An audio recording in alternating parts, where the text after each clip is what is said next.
Chapter 1208. At about the same time as the Empress made her move, another massacre was going on at the wall of the two worlds. The giant garden flower crushed the skull of the earth spirit in front of her, licked her finger, and looked around with a bloodthirsty gaze. Dongguasun suddenly appeared from the shadow of a tiger-shaped beast, as if he had emerged from the water. He cut open the beast's abdomen with his dagger. Behind a few earth spirits who were resisting stubbornly, a mirror silently appeared in the air.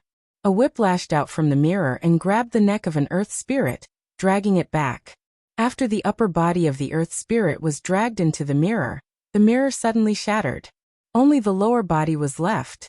More than 10 meters away, the upper body of the earth spirit struggled for a while before dying. This battle didn't last long. After all, there were only a few earth spirits left here, and they were wiped out without much resistance in the face of the elite human forces. In the distance, Ma Hongyu held a green balloon between her fingers and gazed into the distance. Inside the balloon was a ferocious bird with sharp beak that was darting left and right. This was a messenger bird sent by the earth spirit. Pack up. Li Fu looked into the distance. According to the previous arrangement, some of you will follow me back to fight the earth spirit.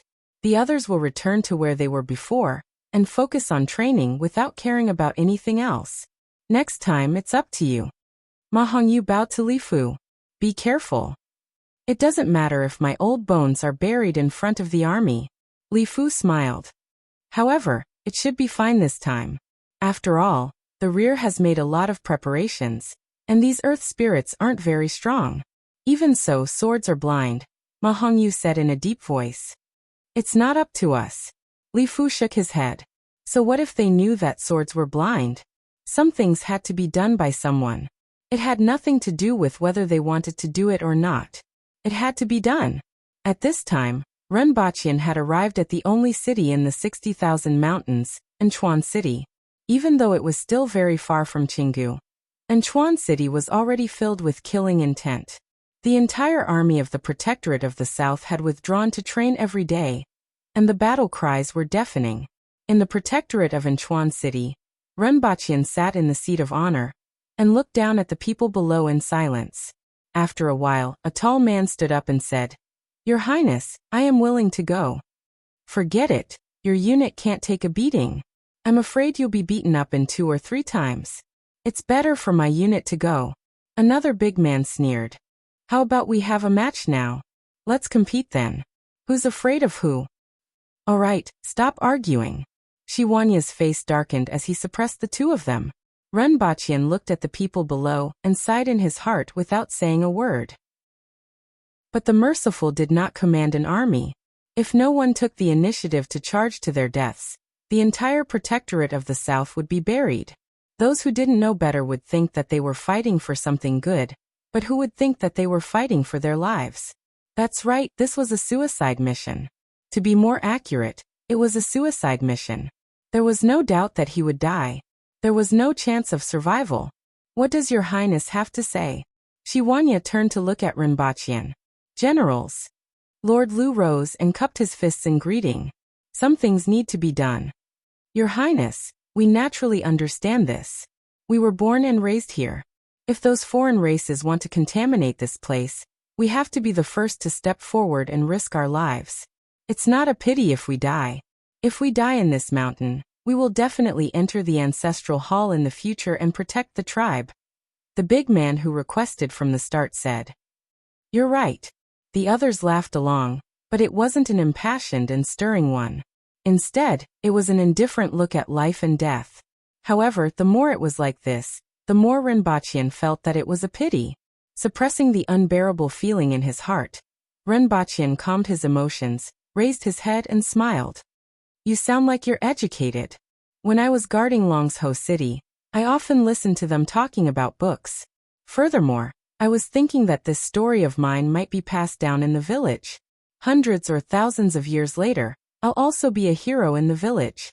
When the time comes, the future generations will say Sai, that ancestor Wu Dian, when faced with the foreign races, only left behind a sentence like, Oh my gosh, there are so many of them. Isn't this embarrassing? Can't I think of something nice to say? Everyone burst into laughter. As Runbachian laughed, he felt a little sour in his heart. These aboriginals usually stirred up trouble and were barbaric and rude. However, when it came to critical moments, they were straightforward and adorable. They laughed at life and death without any hesitation. If possible, he really wanted to send the great Xia people to the front line. Unfortunately, this was impossible. It can be passed down, not only in the village, but it will also be passed down in books. In the future, your descendants will have books to read, meat to eat, and literacy. Thank you, Your Highness. Runbachian shook his head. This is what Dayo should give you. Returning to his seat, Runbachian said in a deep voice, Captain Wu Dian, Captain He Ling, immediately lead the troops to Jiao Stream to prepare for the foreign race's attack. Yes, sir. Sheng Qian, lead the troops to transport the explosives to Jiao Stream. After planting the explosives, meet up with the engineering team that retreated from the front line, and retreat to Mount Zhuping. Yes, sir. After Runbachian made the arrangements, everyone obeyed and left. How many villages are there under our control? How many people? Runbachian asked after everyone left. There are still tens of thousands of villages with 8 million people. Shiwanya spread out the map and drew a circle with his finger. Most of the villages were within this range. Do you want them to evacuate? Runbachian shook his head. With so many people, it would be difficult to settle them down in a short period of time. Furthermore, if all the aboriginals in this large area were evacuated, it would soon be occupied by wild beasts, destroying the mountain roads and some facilities that had been painstakingly opened up. Evacuate 1/3 of the villages and merge some of the smaller villages together. There can't be more than 1,000 villages. Such a village is too big. If we want to hunt enough to feed the people in the village, we need to double the area of activity. Doubling the area of activity would consume more time and food, reduce the amount of food brought back at one time, increase the number of hunts, and face more dangers. In addition, the most troublesome thing was that the distance of the journey was too far. By the time the prey was transported back, it would already be rotten and smelly. 10,000 villages are too many. Even if we reduce the number by 1/3, there will still be too many left. After this victory, the 60,000 mountains will become a battlefield, and too many villages won't be conducive to mobilization. Furthermore, there are too few people in each village, which isn't conducive to the development of local industries. You can make the arrangements for merging the villages first. After this battle, you can transfer a batch of spider beasts to them. At the same time, you will transfer agricultural talents to teach them how to cultivate terrace fields and grow food. This will reduce their food pressure. In addition, open up the sea route from Wangjing to the 60,000 mountains, and then transport salt by air. This will reduce the price of salt to a certain level, and they can marinate and roast their prey into jerky. Finally, the 60,000 mountains are rich in resources, but they aren't being used at all. I plan to develop some industries nearby and build several large cities. This will reduce the transportation of supplies from the rear to the front, and the empty transportation route can also transport some food. Runbachian briefly explained the matter to Shiwanya, even though he knew that Shiwanya wouldn't understand. However, he wanted to tell him that he already had a complete set of arrangements. Shiwanya was relieved after hearing this and immediately accepted the order. That evening, Anchuan City began to move. Early the next morning, groups of soldiers filed out of Anchuan City and headed south. Soon after, groups of spider beasts and fork-horned cows carried goods and headed south under the escort of the army. Even some of the aboriginals in the city felt that a storm was brewing. Chapter 1209. A group of earth spirits was walking in the forest. Squeak. A yellow-skinned rat with a rope tied around its neck, which was walking at the front, suddenly stood up and sounded an alarm. Those humans stopped here. Check it out. Be careful. Those damned flies. They are so weak that we can kill them with one slap, but we can't catch them, another earth spirit complained. Over the past 2 months, they had been constantly harassed by the human race. Mainly, they found things that could explode underground or on the cliffs. They would suddenly explode when walking, eating, hunting, and even when going to the toilet. These exploding things seemed to have been spread all over the 60,000 mountains by the human race, and they were everywhere. Although there were not many casualties, the impact on the Earth spirits was significant. After all, no one liked to be blown up while they were walking, blown up in the middle of a meal, blown up in the middle of a poop. Their speed was inevitably affected. After a long period of harassment, their morale began to decline. After all, the Earth spirits had emotions too. They had the ability to calm down, and they weren't robots. They stayed here for about half a day and ate. There are about 10 of them. About 2 days ago, one of the Earth spirits was talking. The rat seemed to have discovered something and suddenly dashed over. "What's there?" The Earth spirit who was leading the yellow-skinned rat suddenly shouted. When he followed the mouse to its destination, he turned over the grass and saw a malicious face carved on a stone. Oh no! Boom! A ball of flame expanded and turned into a fireball. 8 bottles. The other Earth spirits saw broken limbs flying over before they could rush over. Damn it! It's more powerful than before. 22. Someone suddenly shouted. An Earth spirit who was standing in a corner had his neck cut open by the flying fragments. They buried something different this time. "It's not steel balls but fragments. It's more powerful," informed the general. However, just as they were about to turn around, one of them suddenly changed his expression. He wanted to shout, but it was too late. Boom! Boom! On a mountain in the distance, someone was lying on a tree and looking in this direction with binoculars. Of the 3 lightning swords, only 4 were killed. The other 2 were injured quite badly. Should we go and catch it? Those long-haired monsters will be here soon. This place has direct observation over there, so it will definitely be the first place to be searched. Don't ruin all the traces. Let's retreat first. There was a total of 3 aboriginals. After retreating for a few hundred meters, they dug into a pit and covered their heads with rocks. Then they retreated for a few hundred meters until they arrived at a riverside. They dived into the river and swam downstream for about 200 meters before coming ashore and running in another direction. Sage King, they've switched to a new type of explosive. It's much more powerful than the previous one, and the casualties among the outposts and roaming troops are high. We can't let them continue like this. What do you think? Those humans definitely can't carry too many explosives. They must have a lot of bases to resupply. As long as we send 2 elites to search for the human base, we can also find opportunities to attack the human base.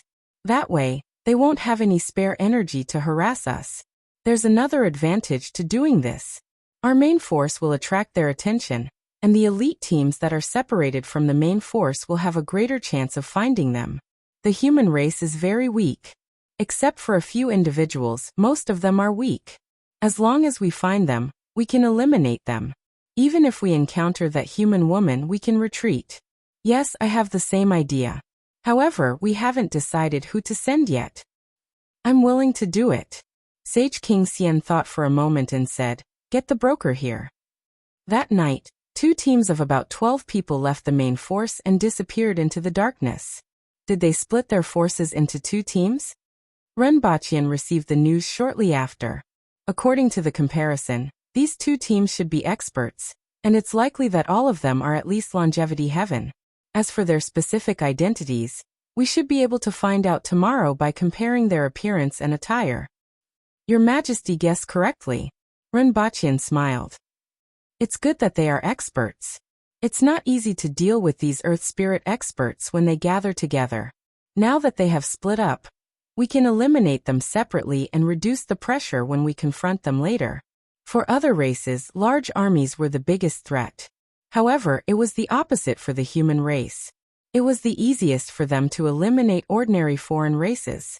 On the contrary, the threat of these foreign race experts was much greater than that of the foreign race army. Even if they could kill one more, it would reduce the pressure. Pay attention to their whereabouts and get everyone to hide, Renbachian ordered. I'll inform Her Majesty tomorrow morning. Her Majesty already knows.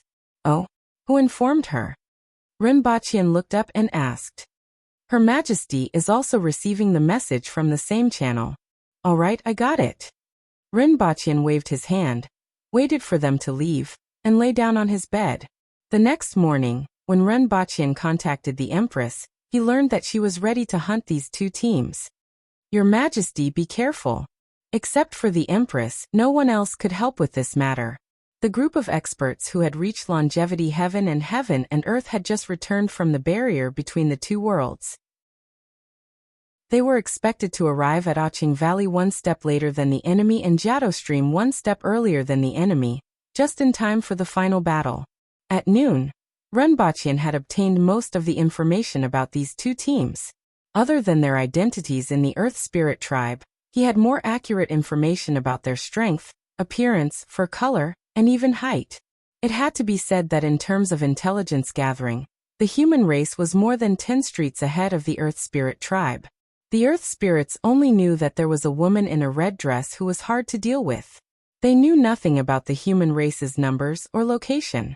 It was like a burly man armed to the teeth with a magical weapon facing a blind man who weighed 400 kilograms. There were a total of 24 Earth Spirits, all of which were tigers and wolves that were suitable for short-distance raids in the forest. Among them, the two leading Earth Spirits were second only to the Sage King, and were at the advanced level of longevity heaven. In addition, 4 Earth Spirits were at the intermediate level of longevity heaven, and the remaining 18 were at the beginner level of longevity heaven. Renbachian quickly informed the Empress. Got it. The Empress hung up after receiving the message. She estimated the distance between them and estimated that it would take about half a day to travel at full speed. However, an hour later, the Empress received bad news that the target team had left the surveillance range. Now the surveillance range was only the route of the Earth Spirit tribe. If the other party moved too horizontally, they would be out of sight. The Empress had no choice but to stay where she was until nightfall. Just as she was about to find trouble with the other team impatiently, she suddenly heard a short and mournful roar from not far away. Immediately, the Empress became alert, hid herself, and put on the energy-detecting glasses. After about 30 minutes, she saw a few huge white spots in her field of vision. The Empress revealed her canine teeth with a tinge of excitement on her face. It was really like breaking into hell. Chapter 12:10. His condition had finally recovered. However, he wasn't satisfied with the results of his new book, and was currently revising it. It was estimated that the revision would be completed in 4 to 5 days. After the revision, the Empress would resume updating 2 chapters. I'm here to inform you in advance so that you won't feel that I'm a eunuch. I'll keep my word. At the same time, he mentioned the new book, Invincible Once You Appear. The female lead of this book was very interesting. As for the male lead, he wasn't bald, not bald, not bald. Not only was he not bald, he even had hair, eyebrows, and a bird's nest. Other than the growth rings on his penis, everything else was perfect. The gigolo of the Empress's family. I'll resume updating 2 chapters in 4 days. Currently typing, please wait for a moment. After the content has been updated, please refresh the page to receive the latest update. Chapter 12:11. Keep your eyes peeled. We have made a big detour and should be near those guys who have been laying traps. Broker was riding on a huge wolf. He was tall and big even among the Earth Spirits. There was a row of fangs hanging on his chest, and there was a small nail-sized gemstone at the end of each fang. The gemstone was glowing even in the dark night. Whoosh! An arrow that came out of nowhere instantly crossed the distance and nailed a person's head to a tree. Bang! The tree trunk exploded. At this moment, the sound of air exploding could be heard from afar. Enemy! Come out! The broker jumped up from the huge wolf. Deity fist. The broker's chest suddenly collapsed, and his arms seemed to have grown by 1, 2, 3, 4, 5 times, and expanded abruptly. His aura rose sharply as well. One could imagine the power of this punch. However, an arrow suddenly appeared in the dark and shot the broker's head. 6 figures dashed into the darkness. As for the Earth Spirit whose head had exploded first, its broken head recovered after a short while. At this point, the fight had begun in the forest. The Empress shot the broker with 1 arrow and shot 2 more. Then she put the bow on her back, moved her feet, and glided into the darkness. Here, an angry roar came from the darkness in front of her. She waved her claws and tore the air apart. However, The Empress only punched and dispersed all the air in front of her. Then she somersaulted in the air, flew over the head of the other party, and kicked with her right foot, smashing the head of the other party. I'm too strong. The Empress shook her head. The best way to deal with these high-level earth spirits wasn't to kill them. They could be resurrected countless times until their symbiotic partner used up all their vitality and died. The best way to deal with them was to knock them out. The Empress kicked again, and turned the wriggling corpse into a rain of blood. Then, she rushed toward the other earth spirits who heard the commotion. You're just a monster with strength, but no ability. The Empress twisted her body a few times in midair, and dodged the pincer attack of the two men. She smashed one of their heads with her palm and kicked their corpses to pieces. Prolonging their recovery time could also increase the consumption of energy for their resurrection. Then he fought at close range and broke the arms of the other earth spirit. Then, he went to his back and punched him lightly. Another light punch, another light punch, another light punch, and another light punch. The third punch finally knocked him out. All of this happened in the time it takes for a spark to fly off a piece of flint. From kicking the other person to knocking the other person unconscious, only 2 breaths of time had passed.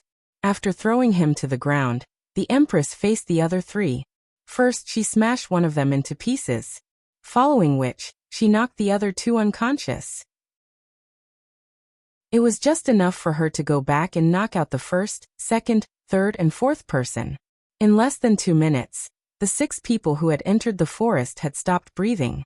The faces of the 6 earth spirits outside turned pale. It's that woman. Broker already knew who his opponent was. Among the human race, only that woman was not to be trifled with. Even the virtuous king had suffered a great loss at her hands. The question now was whether to enter or retreat. There was almost no need to think about it. Black sky god above, there is no retreat. 15 minutes later, the Empress was sitting on a tree with 12 unconscious earth spirits lying on the ground. Hello.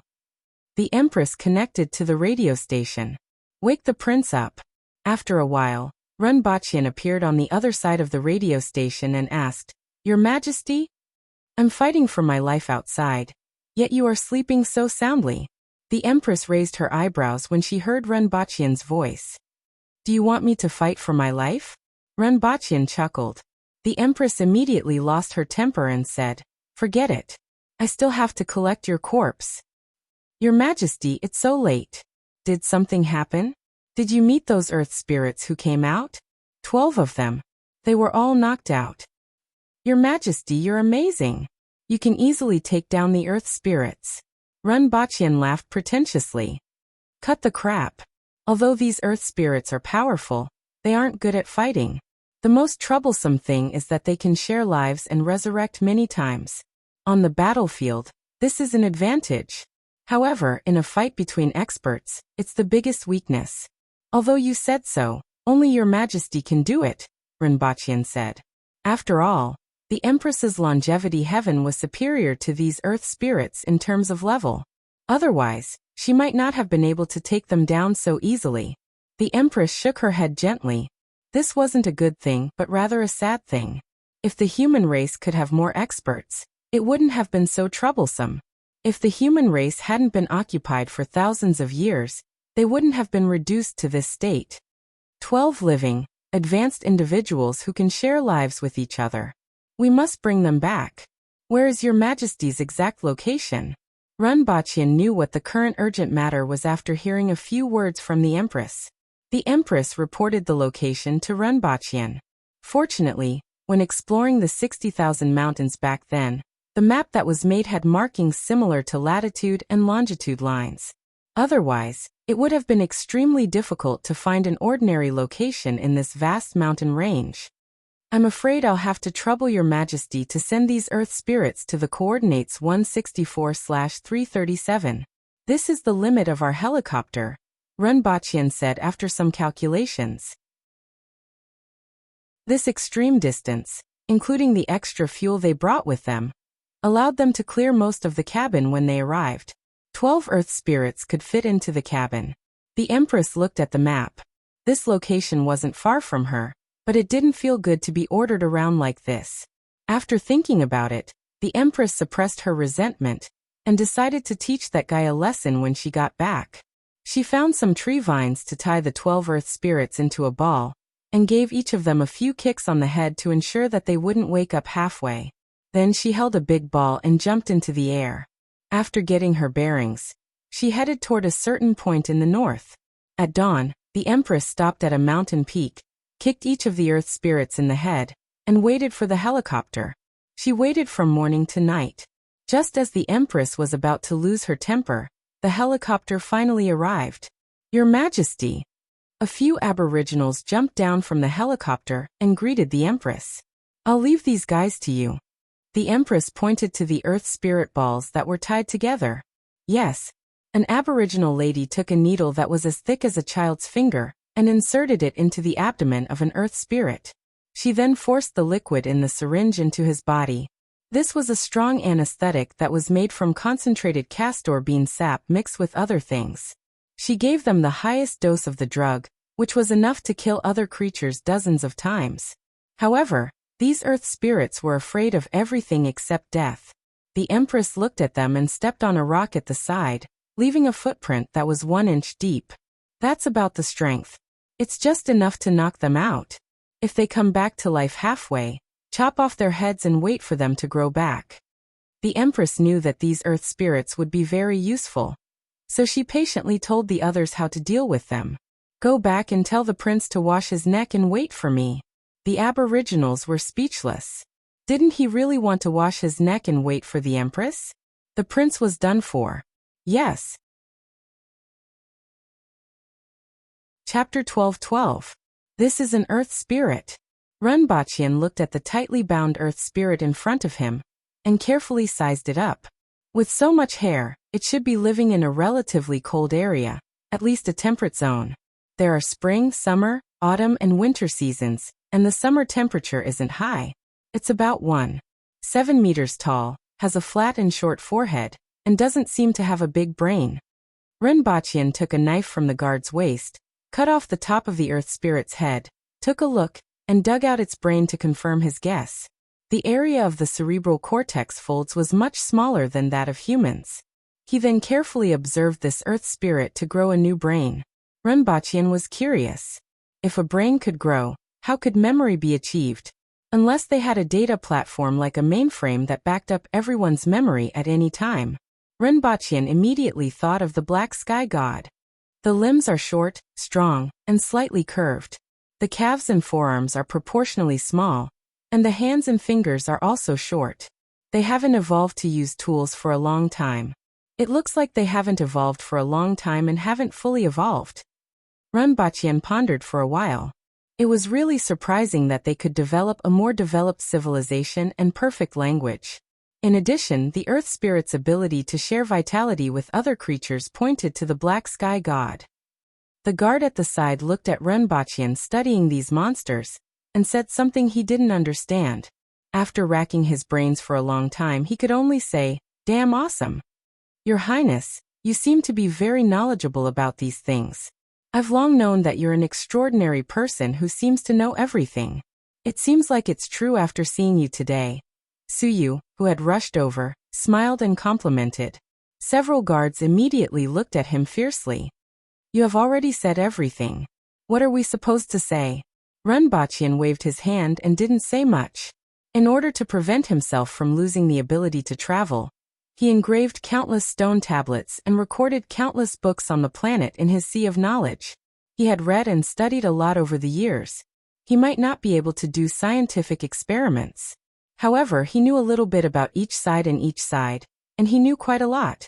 In this regard, he was considered an all-rounder even if he returned to Earth.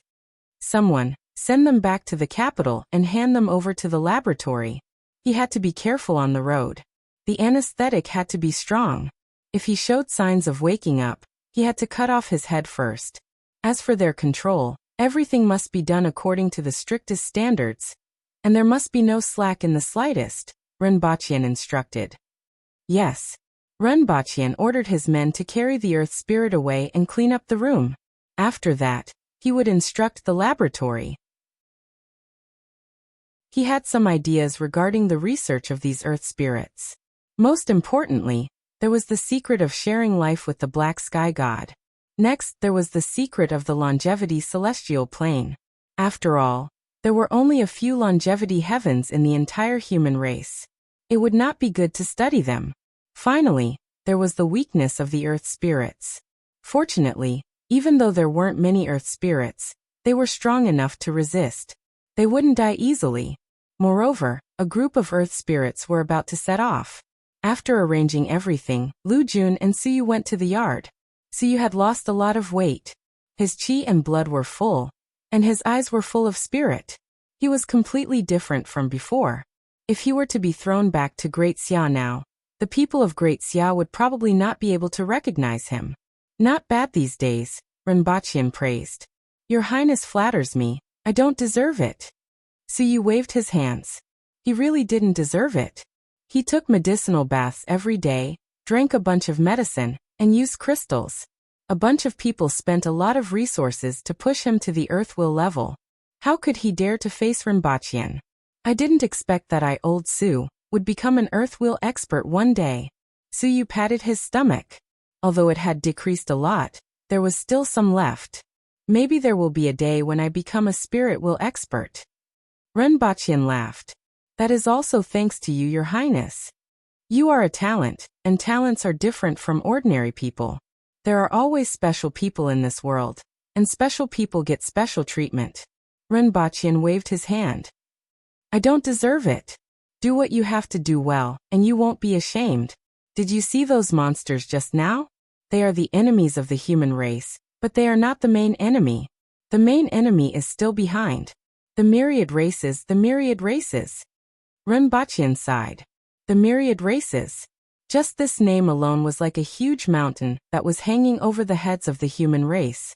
For so many years, he had always been worried that this mountain would fall one day and turn the human race into ashes. Your Highness, what you are doing is a matter of life and death for the human race. I will do my best. Suyu quickly said. Soon. You can be of some use now, Renbachian said. Get ready.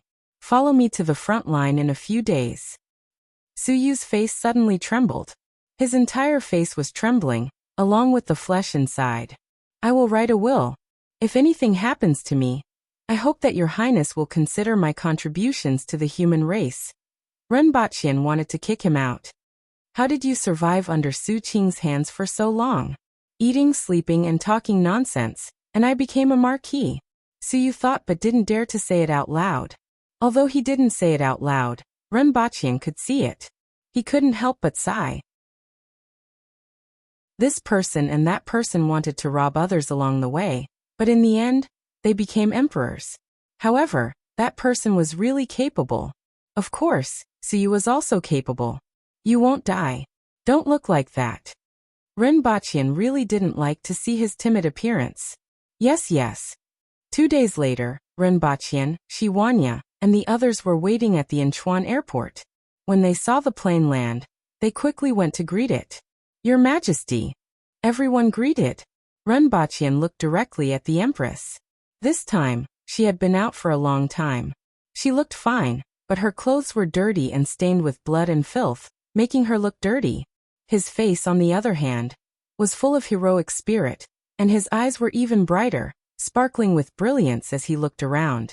Thank you for your hard work, Your Majesty, Renbachian said in a low voice. You talk too much. I want to take a bath. Quickly arrange it. The Empress said impatiently. Do you want me to accompany you in the bath? The Empress thought for a while before she understood what he meant. She was furious and said, I'll deal with you when I get back. Seeing that the Empress was about to leave, Renbachian looked in the direction of the plane and saw a group of people getting off it. These were the people who were originally stationed in Oching Valley. Now all the people had been evacuated and set up a trap for the earth spirits to step into. A week later, a group of earth spirits rushed into Oching Valley and only saw a huge abandoned camp. Damn it, those humans ran away again. This place is very big and seems to have stored a lot of resources. It must be very important to those humans. However, they have no choice but to give up this place when facing our army. Check carefully and don't let anything go. Dozens of yellow-skinned mice, which were half the size of a human, were released and smelled everywhere in the camp. Soon, dozens of explosions were heard. An earth spirit sneered. "Humph, we have seen through the tricks of the humans. Next, we just have to find them and kill them." These days, the humans only dared to harass them with those explosive traps. On the one hand, it made them angry and frustrated. On the other hand, it made them believe that the humans were weak and could only use this method to delay them. Aching Valley was a place that they had to pass through. There were cliffs on both sides. After checking, the Earth Spirit Army advanced toward this place. The scouts who spread out to search found a collapsed cave about 5 kilometers away from Aching Valley. A yellow-skinned mouse sniffed outside the cave and immediately cried out, "Dig it and see what they are hiding." When they dug out the entire cave, they found another collapsed tunnel. Fortunately, the Earth Spirits were good at controlling wild beasts and naturally had creatures that were good at digging tunnels. They dug along this tunnel for a few kilometers before a cave appeared in front of them. "We have dug through. Is this direction toward the human camp? Quickly check it out." When they had followed the tunnel for almost 5 kilometers, several forks suddenly appeared in front of them. On both sides of each fork were many man-made caves. They were so densely packed that they looked like ant nests. As they went further in, they saw many sealed iron buckets in the caves that looked like honeycombs. There were hundreds of them in this fork. There was a sign in front of them. On it was written in the language of the Stainless City, "Safe." Below the 2 words was a skull. "Oh no, go and inform the virtuous king. Tell the army to stop." As soon as they finished speaking, boom. Their consciousness only lingered for a second before it disappeared. First, set a small target. For example, 1 second. Chapter 12-13. Aching Valley was about 1 kilometer wide and 3 kilometers long.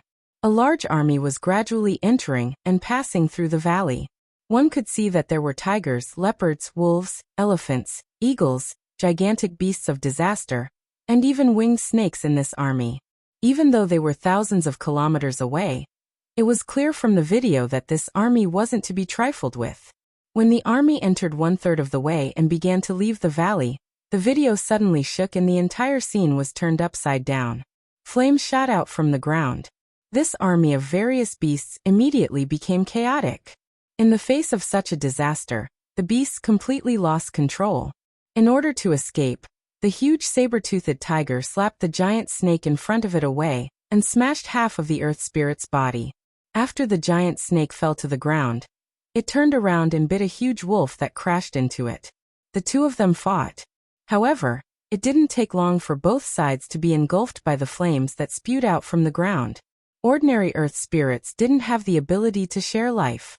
Only longevity Heaven Earth Spirits could do so.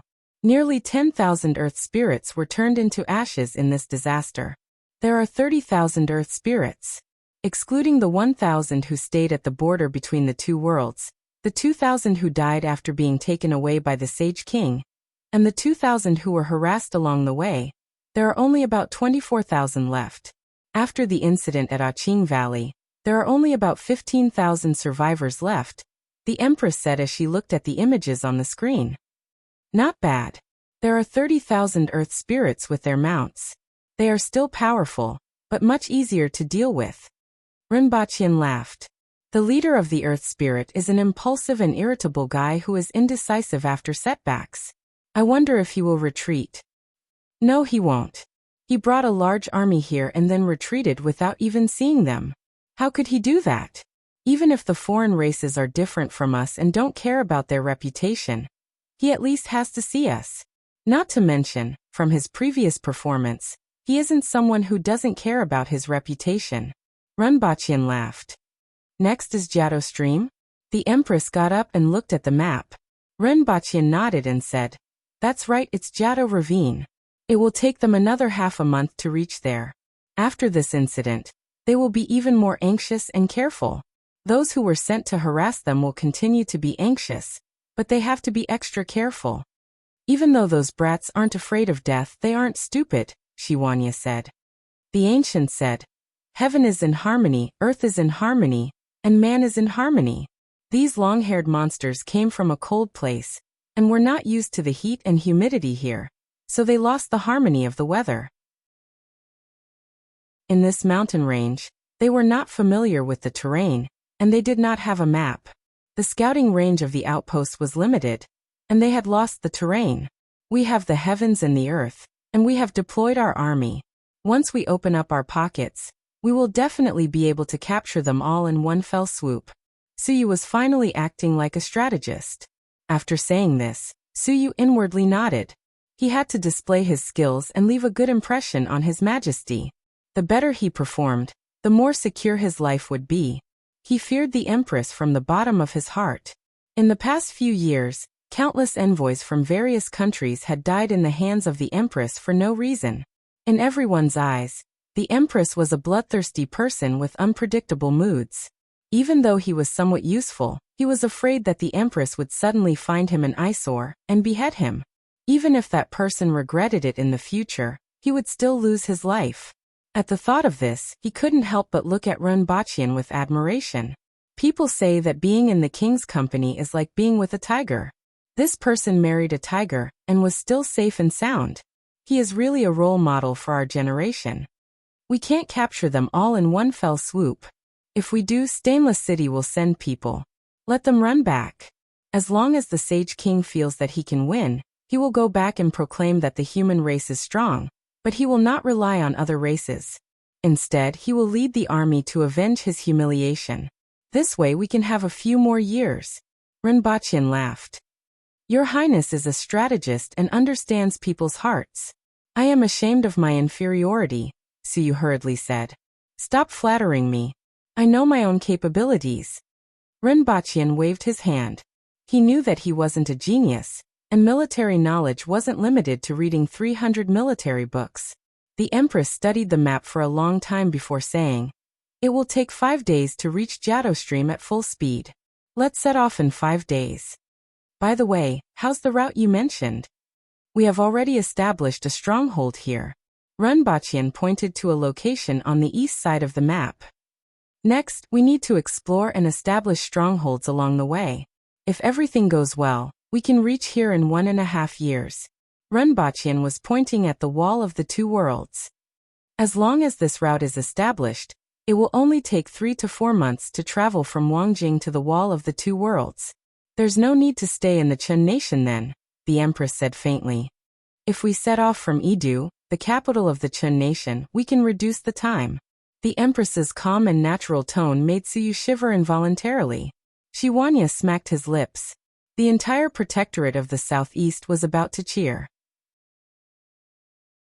In the past few years, they had attacked Great Xia from the north, destroyed the Yun nation from the northeast, and leveled Tianjing Basin from the protectorate of the south. Although the protectorate of the center didn't have many outstanding achievements, they had gained a lot of military merits from the war with Great Xia. Only the protectorate of the southeast hadn't made any moves for so many years.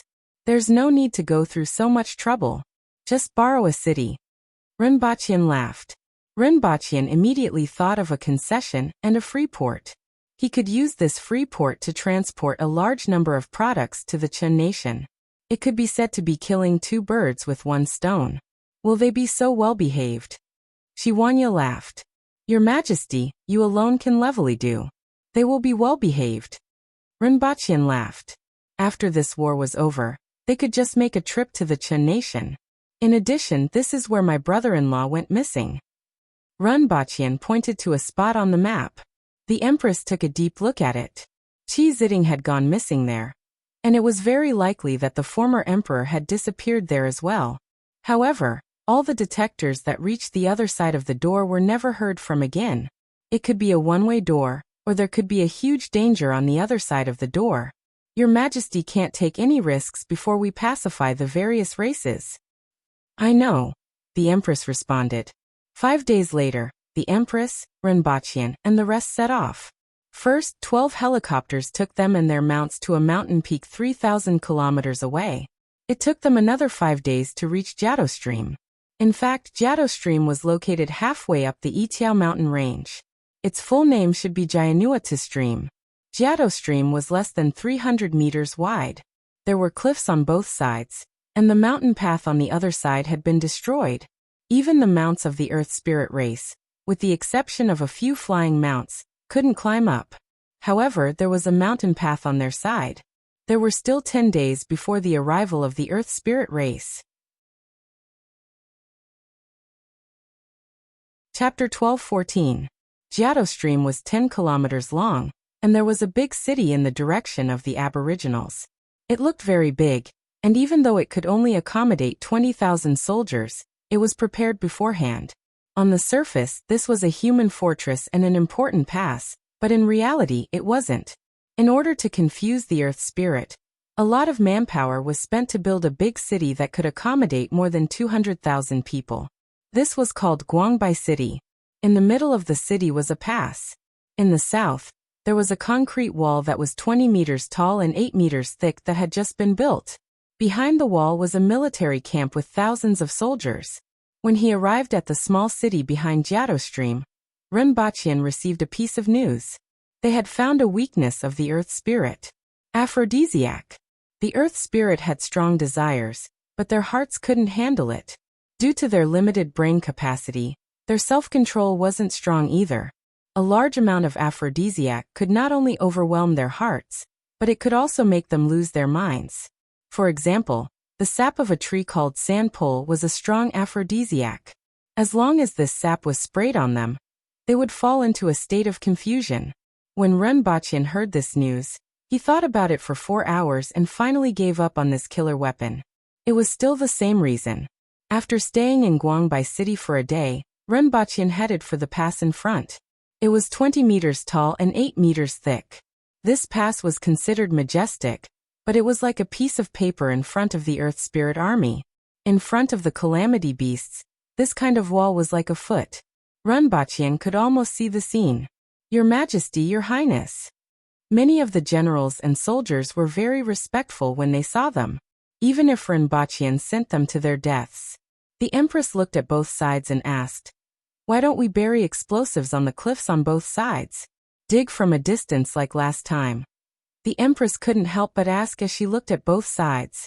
Renbaqian was silent for a while and said softly, "On the surface, the cliffs on both sides are as hard as steel and difficult to dig. In fact, we did this to let them know that we are weak, and that we relied on some tricks to achieve this.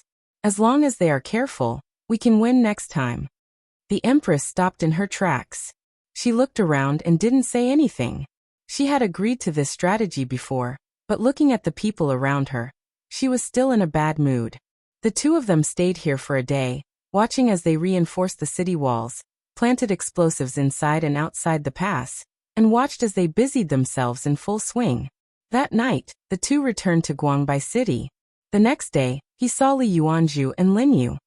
"Let's see if there's anything we can do to help," she said without waiting for him to speak.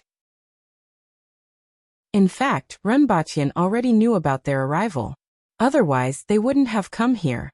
This woman, who had once been a heavens chosen along with the female empress, had long fallen behind.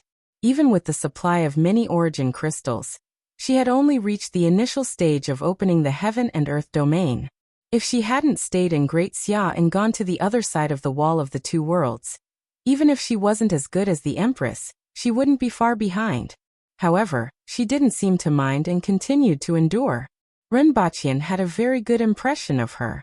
It wasn't romantic love. It was a kind of admiration. Others who shed their blood for the human race were worthy of admiration, but she was willing to stay at the rear for the sake of the human race. From the third most powerful expert in the world to the current top 100, she was also worthy of admiration. In addition, Lin Yu had also arrived at the heaven and earth domain. It seemed like her reaction was much faster. 3 seconds later, she smiled gently and said, "So it's Your Highness. Long time no see. Greetings." "Greetings to both of you." Renbaqian smiled. "First of all, thank you for coming to help." A moment later, Li Yuanzhu saw the Empress. Li Yuanzhu took a few deep looks at the Empress and couldn't see through her. No one knew if there were any fluctuations in her heart, but her gaze and expression were as calm as ever. However, Lin Yu was online all year round. Upon seeing the Empress, she took a few seconds to respond. Greetings to the Empress of Dayo. At this time Li Yuanzhu said, Greetings to the Empress of Dayo. Thank you for the trouble. The Empress looked gentle, then looked at Lin Yu and said, Lin Yu, you look much better. Lin Yu was speechless. 10 seconds later Lin Yu said, My mind is much clearer. That's a good thing. Lin Yu hesitated for another 10 seconds before revealing a mysterious smile. Ren Baqian looked at her for a long time, and felt that the signal here was poor again. I wonder where the foreign races are now? Li Yuanzhu asked. They will arrive in 3 days. I wonder how strong they are. We will definitely win this battle. Li Yuanzhu was relieved. I'm here to see the foreign races. I won't refuse if there's anything I can do for you. After a while, Li Yuanzhu began to inquire about the whereabouts of the other people, and Ren Baqian told her about them one by one. Those people were divided into 2 groups. One group was seizing the time to train outside the Wall of Two Worlds, while the other group was behind the Earth Spirit race. After the battle with the Earth Spirit race, these people would come out from the back and cause trouble for the Earth Spirit race. After that, they would fight against the foreign experts together with the Empress. Seeing that everything was in order, Li Yuanzhu was quite happy. 3 days later, Ren Baqian, the Empress Shiwanya, Li Yuanzhu, and the others stood on the mountain pass and looked into the distant sky. They could see a few large birds cruising in the sky. They are here. It wasn't known who said this, but everyone looked solemn. You can go back now. You are in the way here, the Empress said without looking back. The others knew who she was talking about. The dignified Prince of Dayo had become a hindrance here. One had to know that Ren Baqian's prestige in Dayo's imperial court had been increasing over the past 2 years, and his reputation among the people had also increased. However, in front of the Empress he was still a weakling. Li Yuanzhu couldn't help but smile. Thank you for your hard work in this battle. Don't get entangled. As long as you achieve your goal, come back. Ren Baqian cupped his hands at them, turned to look at the surrounding soldiers and said, The imperial court will take care of your parents, wives and children. Thank you, Your Highness.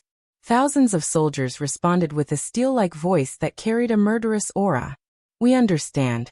Please go back, Your Highness. Li Yuanzhu nodded in response. Before coming here, Ren Baqian had already warned her, and she knew the meaning of this battle. Ren Baqian looked into the distance again, got off the city wall without looking back, and rode the Crow General back to Guangbi City. As time passed, a line appeared in the distance, and it looked like a flood was surging in this direction. Prepare to meet the enemy. Defend the nation with your body. The soldiers shouted and drew their swords. Even the mountain-like giant beast in front of them, which was squeezed into the Pintu stream, and moving toward them, couldn't make them waver. The enemy didn't stop at all, and 2,000 vanguards flooded toward the mountain pass. The first to explode were the cliffs on both sides. The iron content of the mountain walls here was extremely high, so the explosives weren't buried deep. Although a lot of rubble was blown off, not many enemies were killed. Kill. The earth spirit in front bared his fangs and urged the beast he was riding on to pounce. Shoot. Chapter 12:15. Shoot horizontally. Although everyone was puzzled, they still followed the Empress's instructions. The bows that were originally aimed at the sky turned to the front. Facing the oncoming army, the Empress stood on top of the wall and took a deep breath like a dragon sucking in water. The air in the entire Jiato stream surged, and a gale surged into the stream from above before sweeping toward the Empress. Shoot! Shiwanya immediately ordered when he saw the Empress make a gesture. Buzz! Thousands of bows shot out at the same time, and the air vibrated. Ha! The Empress opened her mouth and exhaled. Suddenly, a gale filled the sky and boosted the speed of the arrows. The thousands of arrows were more than twice as fast in the wind. Pfft! The sound of arrows piercing through flesh rang out incessantly. Li Yuanzhu looked at the Empress, who was not far away, and was shocked. This inhale and exhale could be said to have changed the weather. Even so, there were still very few earth spirits who fell. Roar! Howl! All kinds of beasts roared incessantly, and figures pounced toward the top of the city wall. Get lost! The Empress waved her sleeves and swept a large number of earth spirits down. Most of them vomited blood in the air, and their bones were broken. An inconspicuous wooden sword appeared in Li Yuanju's hand. She leaped into the midst of the enemy, and with a wave of her hand, the earth spirits and their mounts were sent flying. Li Yuanju stabbed the sword into the ground, and the earth spirits within a 100-meter radius felt their bodies sink as if they had fallen into a quagmire. Li Yuanju waved her sleeves and swept away the enemies within a 100-meter radius. She moved nimbly like a swimming fish, and none of the earth spirits within a 100-meter radius could get close to her. She stood there like a reef in a torrent, forcing the torrent to part on both sides. A low flute sounded, sometimes desolate, and sometimes heroic. The earth spirits under the wall held their heads and screamed. Their skin turned red, and soon, their heads exploded. Retreat. A roar came from the vanguard of the earth spirit race, and a figure pounced toward Li Yuanju, who had become a reef in the torrent. Bang. She took a step back, but her opponent followed up with another punch. Li Yuanju's beautiful eyes flickered. She already knew the actual situation of these earth spirits, so she didn't fight him head-on. She twisted her body and went to his side. Her left hand pressed him down, and the back of her right hand slapped his waist 3 times in a flash. Boom. The figure smashed into the sea of people, leaving a trail of blood. As expected, although his strength and speed are enough, his combat skills are shallow, and his combat ability is not high. He's like a child holding a sharp weapon, Li Yuanju thought to herself. If it had been someone else, their internal organs would have been crushed after being whipped 3 times. However, the figure somersaulted on the ground and leaped dozens of meters in a single leap. However, it was even worse than the last time. She grabbed his leg and threw him into the distance. The figure roared in anger and crawled up again. Very quickly he was sent flying for the 3rd time. However, this kind of injury was almost non-existent to the high-level earth spirits who had reached the longevity heaven. Li Yuanju acted as a reef in the torrent and greatly slowed down the speed of the earth spirit's vanguard. The Empress waved her sleeves at the top of the city wall and swept the earth spirits off their feet. Lin Yu pressed her flute against her red lips and played an unknown song. The heads of the people at the foot of the city wall exploded one after another. It was like setting off firecrackers. Red and white heads flew everywhere. With the help of the other Aboriginal soldiers, even if they were 4-way heaven-level soldiers, the weakest among the earth spirits was at the Kismet heaven level, and the captain was at the cardinal heaven level. However, with so many arrows, some of them could be killed. After all, the earth spirits in the longevity heaven realm didn't have the ability to share life and not fear death. In less than 30 minutes, the earth spirits at the foot of this mountain pass had a huge bump on their heads. Nearly half of the 2,000 vanguard soldiers were killed. At this moment, a shocking roar was heard from afar. The mountain-like calamity beast roared angrily at the sky and charged in their direction. You have a bad memory. The Empress snorted and went to meet it. However, dozens of figures rushed out of the enemy's formation like lightning. Li Yuanju turned to look at the earth spirits, who had begun to rush up the city wall after the Empress left, and sighed softly. She looked up at the figures rushing over, pulled her wooden sword out of the ground, and turned into a blue shadow as she went to meet them. Lin Yu's flute stopped abruptly. She looked to her left and right and said, "Take care." "Thank you." A burly man who looked like a general laughed. "Boys, fight to the death. Fight to the death." Many Aboriginals on the city wall roared with weapons in their hands. When Lin Yu went to support Li Yuanju, a sea of blood immediately appeared on the city wall. The general who had laughed earlier waved his saber to block the sharp claws of the saber-toothed tiger, causing it to fall off the wall. However, a wolf jumped up from the side and bit off the head of an Aboriginal. The person beside him cut the stomach of the wolf in half with his saber, and was beheaded by the mount on his back. Not far away, 3 Aboriginals were entangled by a giant snake. All their bones were broken, and they used the last of their strength to slash the head of the snake with their sabers. However, they only managed to break off a scale.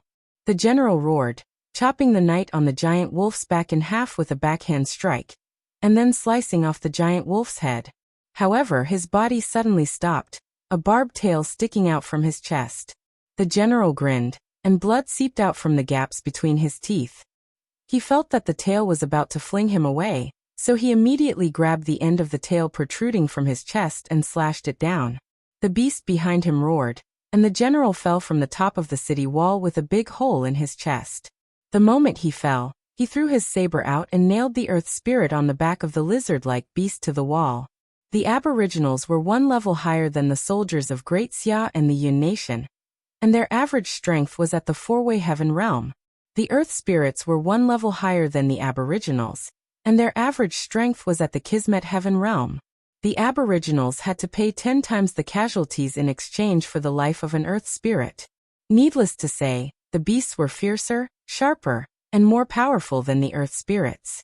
Battle cries and roars resounded from the top of the city wall, but they were gradually replaced by the roars of the beasts. Broken limbs and blood were everywhere. The 3,000 aboriginals became corpses under the attack of the earth spirit vanguard in less than 30 minutes. Of the 1,000 vanguard, 800 were left. Including the mounts, there were 1,700 of them. 200 of the earth spirit vanguard died, but only 100 of the mounts died. The Empress smashed the upper body of the Sage King with a punch. She turned around, caught the arm with her left hand and kicked out. Except for the arm, the Sage King's entire body exploded. Feeling the wind behind her, the Empress didn't stop. She appeared in the air and slapped down with her right hand. It was as if an invisible palm had slapped down from the sky. The few earth spirit experts who jumped up with the Empress were all slapped down. The Empress took the opportunity to look at the pass, only to see a sea of blood and the beasts eating. She raised her eyebrows and looked at the earth spirit experts below with a murderous look in her eyes. However, more than a dozen experts leaped into the air and threw punches and kicks at the Empress. All of a sudden, the Empress was completely surrounded. However, as the Empress's body spun like a spinning top, she punched out in all directions. After a series of explosions and crashing sounds, her punches flew toward the earth spirits who had fallen in all directions. However, just as she repelled the earth spirits, a huge black eagle swooped down from the sky. She turned around and repelled it, but another wave of flames came at her. Behind the flames were 7 or 8 earth spirit experts. The Empress knew that if she continued to waste time here, she would be killed by them sooner or later. Although the earth spirits weren't strong, there were too many of them and they wouldn't die easily. Her figure flashed a few times in the air and appeared beside Li Yuanju. The third most powerful expert in the world was missing half a sleeve. There was a trace of blood at the corner of her mouth, and she couldn't move half of her shoulder. Only her eyes were as calm as before. Let's go. The Empress repelled the surrounding earth spirits, threw Li Yuanju out, and threw Lin Yu out of the battle circle before leaving. When she passed the pass, she rushed to the top of the city wall to vent her anger, sending a rain of corpses flying. Chapter 12:16. Don't chase them. Seeing that the other earth spirits were about to chase, the Sage King stopped them. He had suffered a lot when he chased after the woman in red. Now he understood the meaning of don't chase a cornered enemy. The Sage King was quite satisfied with this battle. He didn't kill thousands of humans, but he finally met them instead of being led by the nose. The ground shook when the giant disaster beasts walked. In a short while they arrived at the pass. The Sage King looked at the blood flowing down from above with a satisfied expression. These humans are so weak. Except for a few strong ones, the rest are like ants. They can't even withstand a single blow. The Sage King laughed. The others also agreed. In fact, even though everyone's attention was on the Empress during the battle just now, they had also been paying attention to the situation here after the battle. These humans looked brave, but they couldn't even withstand a single blow. These humans were extremely weak, not much different from the stronger ones among the lower races. In fact, they weren't even as strong as the top lower races. Back then, the humans were also very weak, but the upper limit of their strong ones was very high. Plus, they reproduced so quickly that they became a medium race, an earth spirit said. That takes time. Only a few strong ones can emerge from a large number of humans. After being exiled for so many years, the humans have already declined. They don't have time to develop again. Sage King, there's a big human city after this valley. It looks like it can accommodate hundreds of thousands of people. Let's see where you can run this time. The Sage King laughed. They finally found them. Should we go after them? No hurry. They can't run away, the Sage King said. How far are we from the human city? A moment later there was news. Only a dozen miles, 7 or 8 kilometers. They could reach it in a snap of their fingers. How many satiety pills do we have? 3 for each of us. The fullness pill was a special kind of food that the Earth Spirit clan used when they were traveling. Along the way, the Earth Spirit clan's army couldn't even find a mouse within 100 miles. They had all been turned into rations, and with the fullness pill, they had managed to survive until now. Everyone take one and rest here. We'll start the battle in 2 hours. The Sage King thought for a while. Let the scouts continue forward to investigate. The terrain here is narrow. Those humans must have set up traps.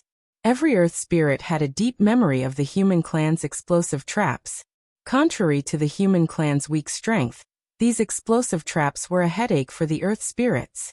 He immediately sent out the scouts. They've stopped. There were cameras everywhere in the Pintu stream. The humans could see everything that happened to the Earth Spirit clan. Runbachian looked at the screen.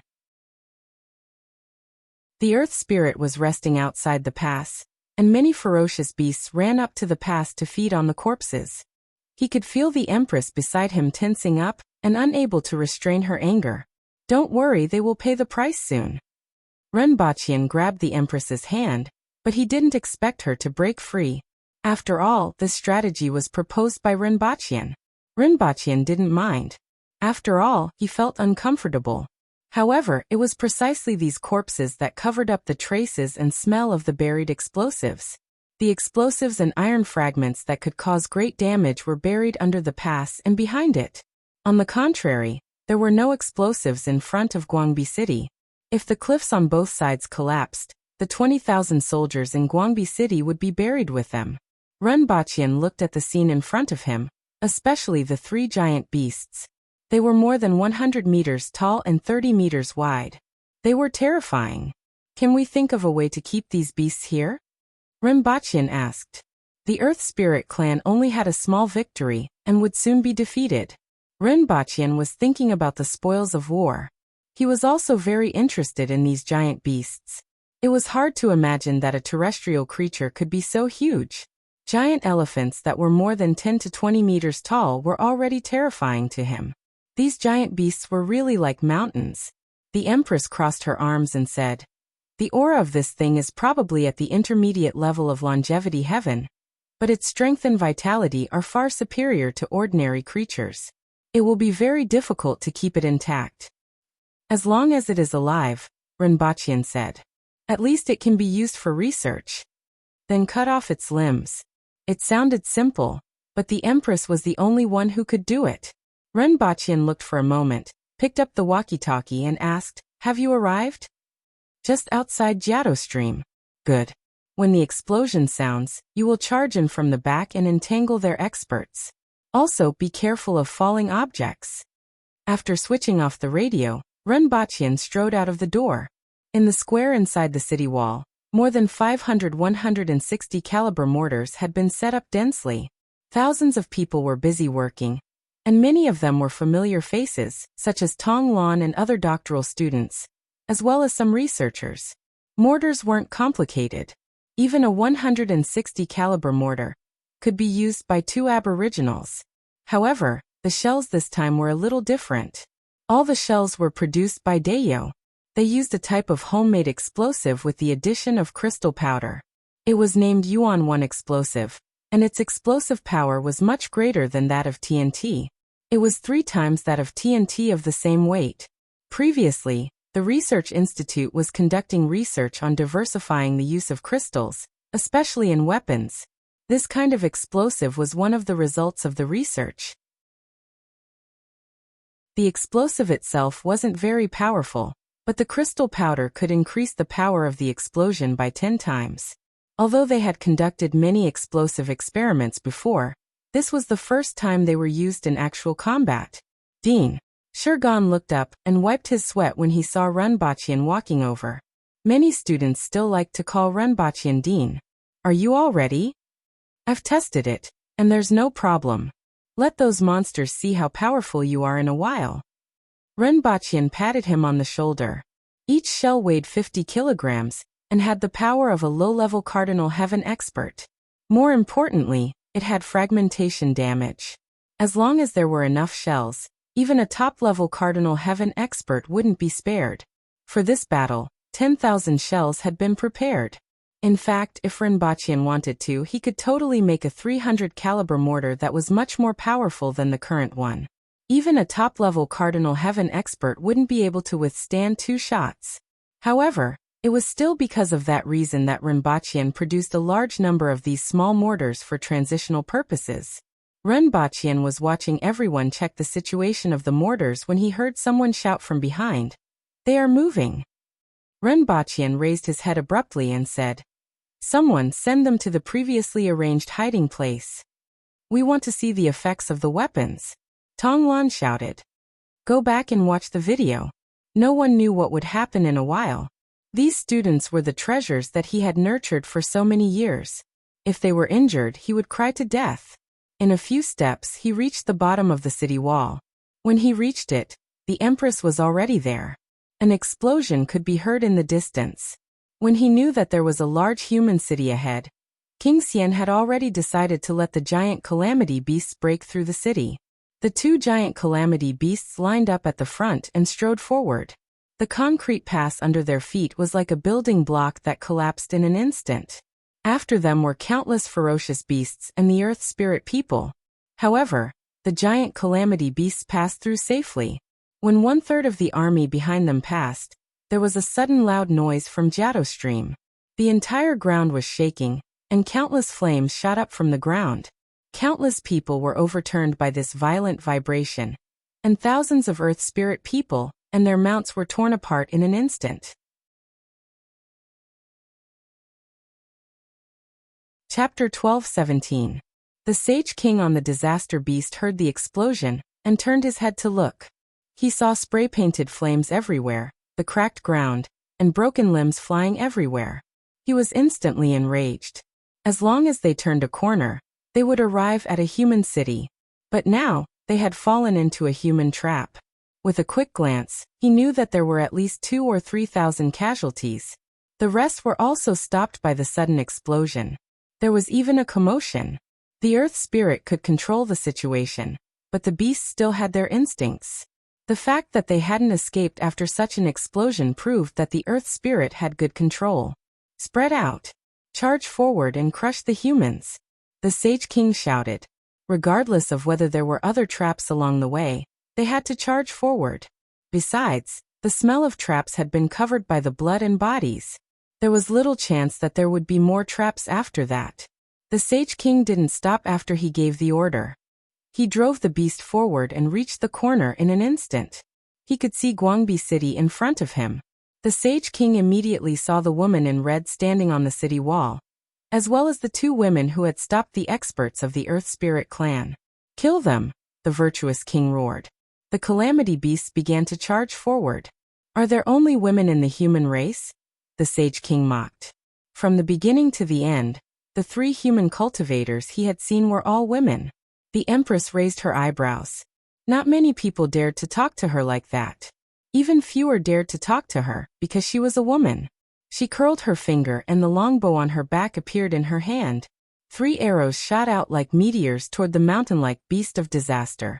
All 3 arrows hit the same leg, and a large piece of flesh was blown up. Ha! The Sage King jumped up and went straight to the top of the city wall. He raised his arms above his head and started to grow bigger and thicker. His arms expanded several times in an instant, revealing the black iron-like muscles under his long hair. Tianshan fist. Then a violent force came crashing down from the sky. It was like an invisible meteorite. The huge pressure was felt even before it reached the ground. The Empress jumped into the air without thinking and punched. Boom. It was almost as powerful as the explosion of a nuclear bomb. Under the punch, the entire Guangbi city was swept up by a strong wind. Even the mortars in the square were a little unstable. The Empress's body suddenly sank, and she fell more than 10 meters before she stomped on the air and rushed up again. However, the Sage King also smashed down with his fist. The Empress furrowed her eyebrows. If it was in the past, it would have been fine to directly avoid it, but at this moment, Guangbai City was right below her. This was the disadvantage of fighting on one's own side. However, this punch of the Sage King was hurried, and the power was much weaker. After blocking another punch, the Empress got close to the Sage King. She spun her body in the air and kicked him dozens of times in a row. The Sage King barely managed to block more than a dozen kicks before he was kicked onto the city wall. Following that, he suffered an unknown number of kicks until his upper body was almost unrecognizable as a human. He was heavily slammed onto the mountain wall. The female Empress dashed over in a flash and smashed King Xian into pieces of flesh and blood. Then she stepped on the air and faced the dozen or so experts from the Earth Spirit clan. "Please stop those two beasts of disaster," Ren Baqian said to Li Yuanju. "All right." At this moment, Lin Yu didn't have any bad network signal, and rushed out of the city with Li Yuanju without saying a word. "Prepare the mortars." Ren Baqian looked at the corner of the mountain wall, where the Earth Spirit clan's army could be seen, and immediately waved his hand. "First team fire." Bang! In an instant, the sound of countless cannons converged into a few sounds. A series of sharp and ear-piercing whistles sounded in the sky.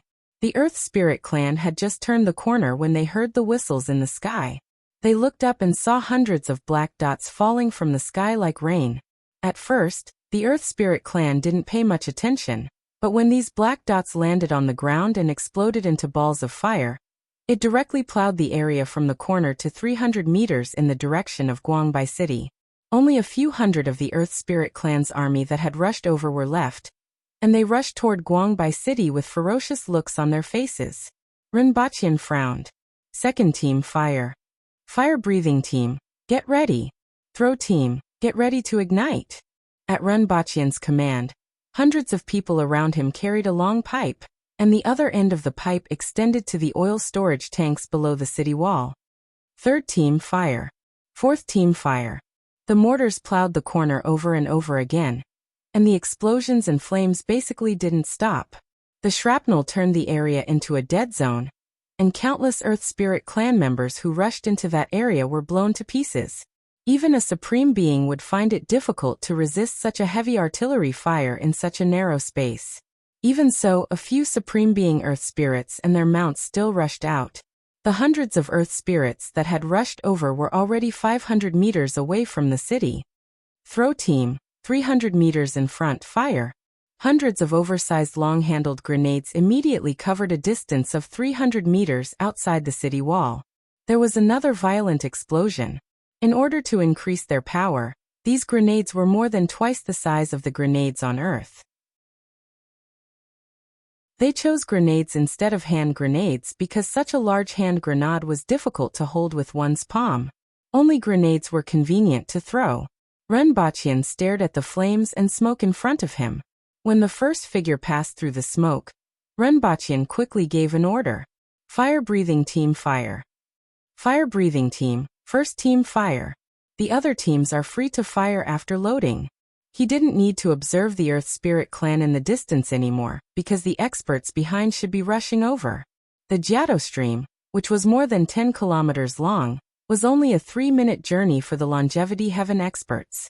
On the contrary, the people below the city wall were a great threat, even though there were only a few dozen Earth Spirits. Coupled with the Earth Spirits rushing over from behind, the entire battlefield seemed rather sparse. Those who were rushing over were at least Supreme Being Heaven experts. Phew! With the sound of high-pressure oil guns being fired, the area 100 meters in front of the city wall immediately turned into a sea of fire. The Earth Spirit experts, who were already very close to the city wall with endless murderous intent in their eyes, could only see the oncoming flames.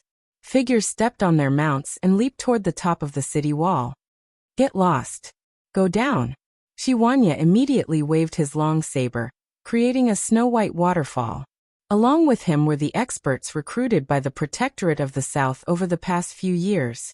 Figures collided in the air with angry shouts and weapons clashing. When the two sides separated, almost all the earth spirit experts were smashed into the sea of fire below. Rinpoche observed the situation of the battle. So far, everything had been going smoothly. Mortars, grenades, and flamethrowers were enough to exhaust the enemy to death on this road. These earth spirits could only touch the edge of the city wall at most. Looking up into the distance, he saw that the number of mortars raining down on them seemed to have decreased, and the land that had been plowed over and over again was no longer recognizable.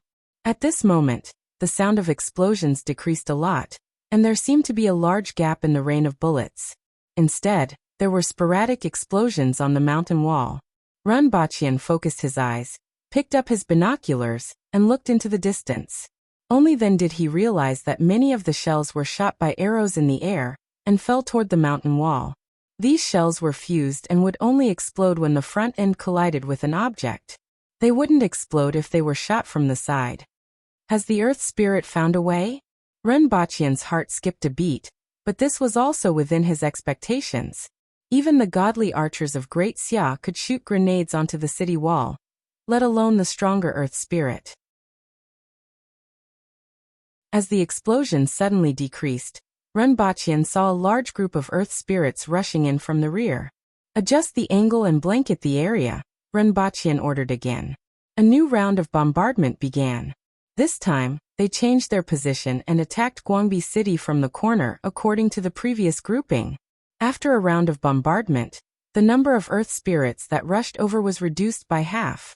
However, the other half also rushed out of the area covered by the vitality.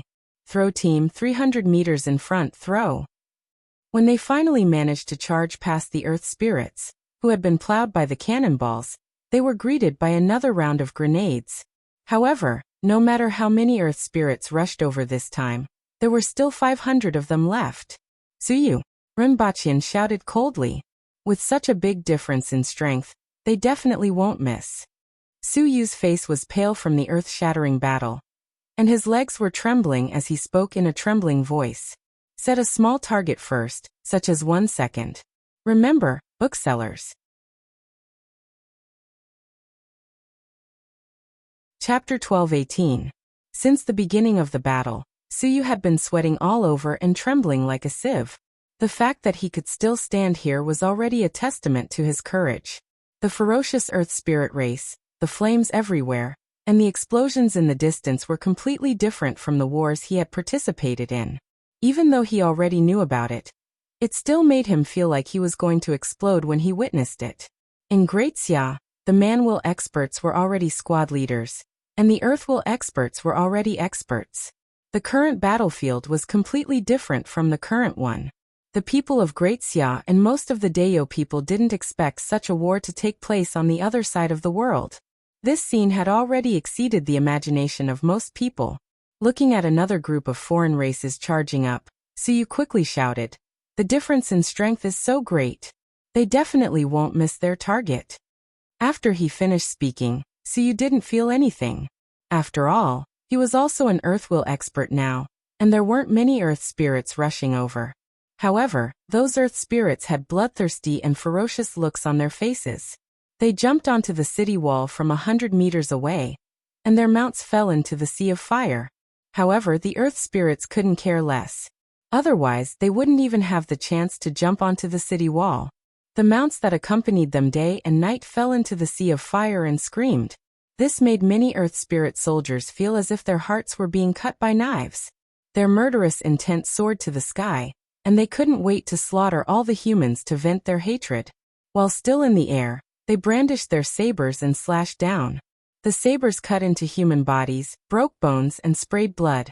These familiar sensations and sounds didn't appear. There was only the uniform sound of the sabers slicing through the air. The bloodthirsty faces froze for a moment. No one knew what exactly happened. They clearly saw people slashing at them, but they missed. It was as if everyone's senses were playing tricks on them. However, before they could figure out what exactly happened, they saw several sabers slashing at them from all directions. Before they could react, they were killed by the sabers. At this time, There were 2,000 ordinary Aboriginal soldiers and 1,000 Kismet Heaven Aboriginal elites on top of the city wall. These elites were similar in strength to the ordinary Earth Spirit soldiers, but their combat skills were much better than those of the Earth Spirit soldiers. They had a high chance of winning even one-on-one, let alone fighting in numbers. After a round of fighting and miserable cries, the first wave of Earth Spirits who had jumped onto the city wall were hacked to death. When they looked up, they saw dozens of people jumping over. When they saw the situation at the top of the city wall, their pupils immediately shrank, as if a bucket of cold water had been poured over their heads. However, they didn't have a choice. Below them were raging flames, and in front of them were thousands of Aboriginal soldiers who were preparing to make dumpling fillings. Most of the Earth Spirit Clan soldiers realized that they had no chance of survival. They twisted their bodies in the air with ferocious looks in their eyes, trying to land near those fire-spewing tubes. However, they were all chopped down in the air. The rest of them barely managed to climb up the wall, but as soon as the saber slashed down, they began to doubt their lives. Even cutting a pipe crooked? He was clearly under the saber, but after one strike he realized that he was 3 steps away. The Aboriginal soldiers were also a little confused. Why were these long-haired monsters slashing at the air? It was the same for the previous ones, and it was the same for the current ones. Did the long-haired monsters have poor eyesight? Renbachian didn't look at the fighting around him. He was dressed in ordinary clothes and looked no different from an ordinary soldier. On the battlefield, whoever wore flashy clothes would die faster. Although he was a little cowardly, Renbachian wasn't a frontline combatant. At this moment, he was still standing at the top of the city wall, which attracted many people's attention. Renbachian looked into the distance. There were fewer and fewer cannonballs falling to the ground. Most of them were shot into the mountain walls in the air. Occasionally, 2 cannonballs would hit the mountain walls and explode. A large group of Earth Spirit Clan members charged over from the corner. When the Earth Spirit Clan arrived at Jiado Stream, there were close to 15,000 of them. They had suffered 1,200 casualties at the pass, and another 2,000 were killed by the explosions. Just now, they were forced to bombard the area and suffered heavy casualties. However, there were still close to 8,000 of them, and the number of mounts would double. Their strength had far surpassed the Aboriginal army in Guangbai City. If they were to charge over, the city would be destroyed in an instant. Many people looked past the flames and at the Earth Spirit Clan's army in the distance, which was like a beast tide. Even the Aboriginals couldn't help but feel thirsty at this moment, and they held their sabers tightly. "Your Highness." The guard couldn't help but remind Renbachian, "You should withdraw." "There's no hurry." Renbachian's expression didn't change as he ordered, "Let the artillery team speed up." "But it's getting less and less effective," the guard said. The guard looked anxious as well. At this moment, chaos suddenly broke out among the Earth Spirit Clan's army. The number of cannonballs falling to the ground suddenly increased, and a large area of flames and smoke exploded. "They are finally here." Renbachian's mouth twitched. In fact, it had only been a few minutes since the beginning. If it were an ordinary army, it would be considered good if they could advance 200 meters in a few minutes. However, these earth spirits and ferocious beasts were too strong and too fast. If it weren't for the bombardment earlier, they would have covered a dozen miles in just a few minutes and bathed the entire Guangbai city in blood. Renbachian raised his binoculars and saw more than a dozen figures stirring up a sea of blood behind the Earth Spirit Clan. Broken limbs flew everywhere, and a large amount of blood rained down at almost every moment. Nearby, Li Yuanzhu and Lin Yu were flying around 2 huge calamity beasts. Compared to the huge calamity beasts, they were like 2 flies. If it weren't for the fact that they were mainly targeting the eyes and noses of the calamity beasts, ordinary wounds wouldn't have been felt by the huge beasts. Li Yuanzhu ran from the back of a calamity beast to its head. With a shake of the wooden sword in her hand, more than a dozen sword shadows shot out and slashed at the nose of the calamity beast. A group of huge claws slapped at the lively little mosquito on its head. Li Yuanzhu scuttled to the nose of the calamity beast. The wooden sword grew larger and larger until it was several times the size of the previous one. She pierced the eye of the calamity beast. If it hit, it would definitely be blinded. The calamity beast closed its eyes and shook its head rapidly. Its front claws, which covered the sky and covered the sun, swatted at its nose like it was swatting a fly. It hated this little insect to death. It was too annoying. Bang! The calamity beast slapped its nose hard, causing its movements to stagnate for a moment. At this moment, a figure suddenly descended from the sky and hit the head of the calamity beast with a short stick. To the calamity beast, this small wound wasn't even comparable to a mosquito's stab. It was just like how Li Yuanju couldn't create a wound on the body of the calamity beast, even with all her strength. However, this seemingly powerless stick hit the head of the calamity beast. The strong skull that it was so proud of immediately cracked, and a big hole appeared. However, there was still a hard bone underneath. The skull of the calamity beast was at least 1 meter thick. Without thinking, Li Fu jumped into the hole and hit the skull with the stick again. 3 times in a row. It was as if a fountain of blood had appeared under Li Fu's feet and almost sent him flying into the sky. In an instant, Li Fu grabbed the broken bone wall beside him to stabilize himself. He took a deep breath and plunged his head into the wound.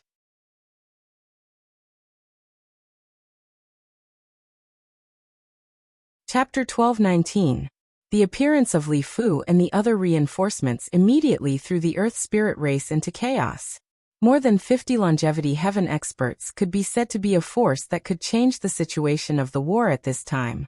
The Empress alone blocked King Xian, and more than 20 Earth will experts, and she also had to suppress them so that they couldn't attack Guangbai City.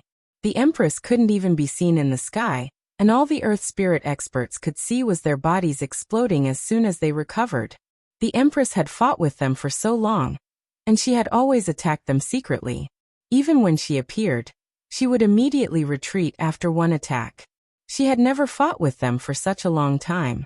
King Xian and the other Earth Spirits knew that she was very strong and was the strongest in the human race, but they didn't know how strong she was until now. King Xian was also at the top of longevity heaven, which was similar to the Empress. However, he didn't even have a chance to fight back. She alone suppressed King Xian, and more than 20 Earth Spirit experts. However, King Xian wasn't worried because this woman couldn't kill them.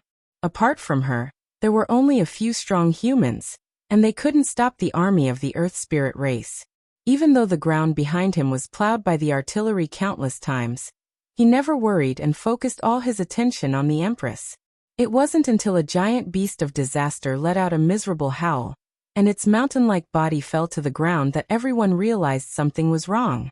A figure jumped out from the head of the giant beast of disaster, and in the blink of an eye, it jumped to the head of another giant beast. More than 10 lines of blood appeared at the back of the army. Then more than 10 figures fell from the sky into the middle of the charging army, causing a lot of chaos. King Xian, who noticed this, was surprised that the human race still had so many strong people. Although they were only at the beginning of the longevity heaven level, and seriously speaking, there weren't many of them, and King Xian had brought several times more experts than the other side, they were still a decisive force on the battlefield. When he was distracted, he realized that the Empress in front of him had disappeared, but it was already too late. A huge force hit his head, and only half of his body was left. However, after a while, King Xian recovered again. He glanced at the position of the Empress and looked at the situation around him. There were fewer explosions. Every time a large number of explosives fell, hundreds of people jumped into the air and kicked them aside. In this way, the experts who were aiming for the archers became useless. However, the flames under the city wall were still burning, and the tribesmen were forced to jump to the top of the city wall from 100 meters away. To an ordinary Earth Spirit with a Kismet Heaven's strength, a leap of 100 meters was still an insurmountable distance. Almost all of them used mounts of similar strength as stepping stones. Even so, most of them still fell into the sea of fire.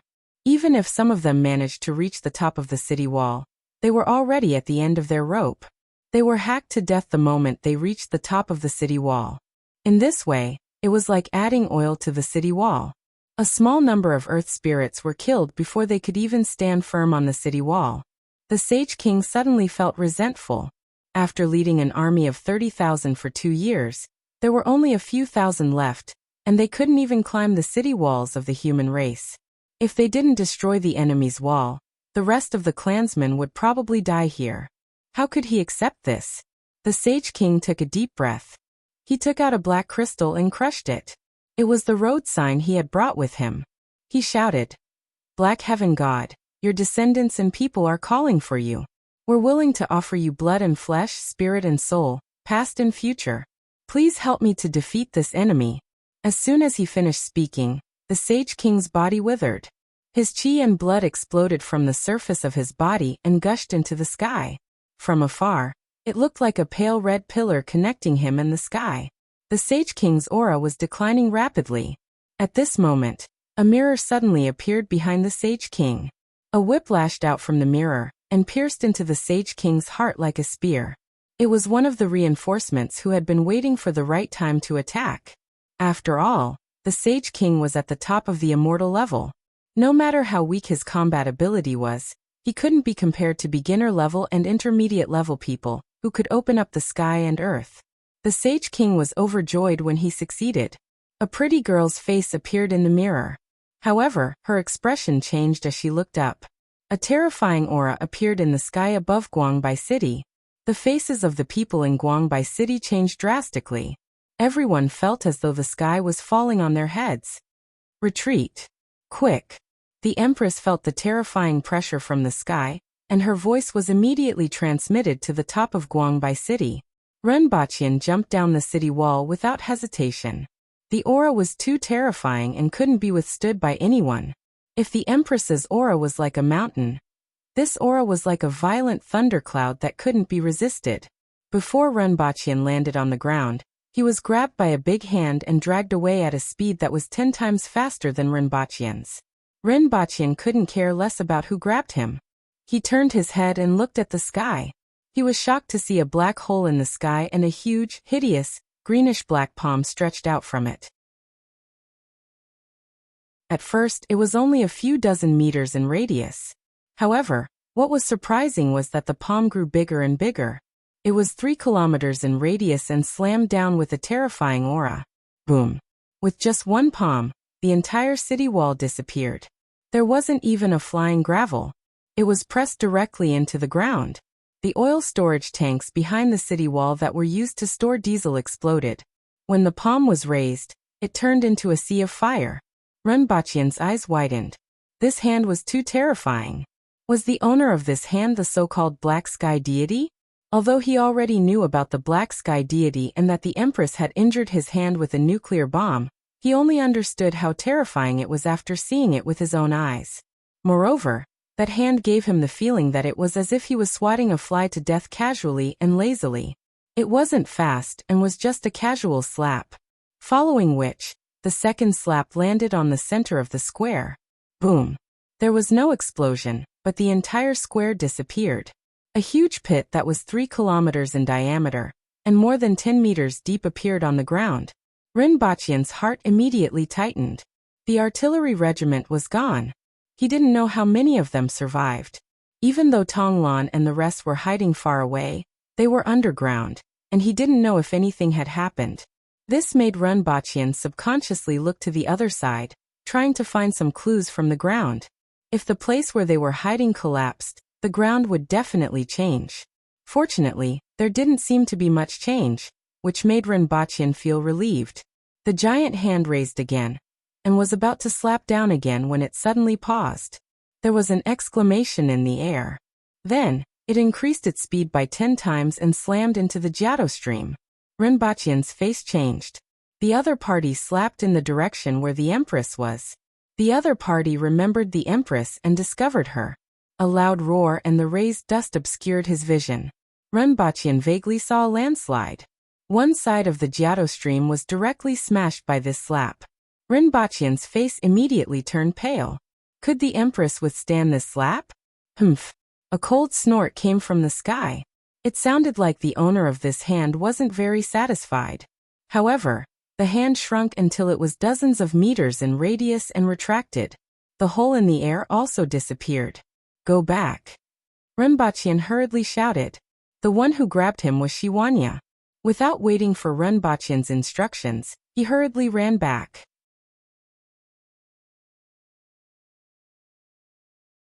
Chapter 12:20. It was a mess. Broken pieces of rubble were scattered everywhere, and they were pressed together by a huge force. There were 10,000 people on the city wall and in the plaza, but less than 1,000 survived. The entire artillery regiment was annihilated. This was the result of the 2 lazy pats of the giant hand. If he had used his full strength from the beginning, even Rinpochian might not have been able to escape. Jingxingtian, are you alive? Those who are still alive, get into formation. Shiwanya shouted as he ran. Send someone to the cellar and bring out the 2 boxes. Rinpochian gritted his teeth and stared ahead. The city wall was in a sea of fire, and the dust from the collapsed mountain covered the sky. He couldn't see the Empress at all. This made him a little flustered. Although the strength of that monster is terrifying, Her Majesty is not to be trifled with. Her Majesty will definitely be fine. Shiwanya quickly instructed someone to fetch the box before he turned around and spoke. Rinpochian didn't care about what he said and just stared ahead. A figure suddenly rushed out of the sky full of dust and crossed the sea of fire. Everyone's heart tightened as they looked carefully. It wasn't Her Majesty, an aboriginal, or a human. It was an earth spirit who looked miserable and had wounds all over his body. Kill him. Just as Shiwanya's voice left his mouth, a shadowy figure darted out from behind. They were all earth spirits. In a short period of time, more than 100 earth spirits rushed over, and half of them were riding mounts. The strongest were at the cardinal heaven level, and the weakest were at the kismet heaven level. When enemies meet, their eyes turn red. Both sides' eyes turn red. Kill. Shiwanya shot out like a cannonball and brandished his saber, creating several saber lights that were several meters long. However, before he could slash down, several figures suddenly appeared behind the earth spirits and set off a rain of blood. More than 100 earth spirits were killed in the blink of an eye, leaving only 3 aboriginal men and women. They were the aboriginal experts who were brought out of the wall of the 2 worlds by the Empress. At this moment, 2 long howls and 1 short howl were heard from the sky full of dust. Following these 3 howls, a figure came out of the sea of fire again. Rinpochian heaved a sigh of relief when he saw the familiar figure in red. Although he was in a sorry state, he didn't lose an arm or a leg, so he didn't seem to have any major problems. Your Majesty. Shiwanya and a few experts were the first to greet him. Your Majesty. The second voice came from the remaining 10,000 elites. For a moment, Rinpochian couldn't hear anything. Everyone was the same as Rinpochian. When they saw the Empress, they felt more assured and at ease. Dayo could lose everyone else, but nothing could happen to the Empress.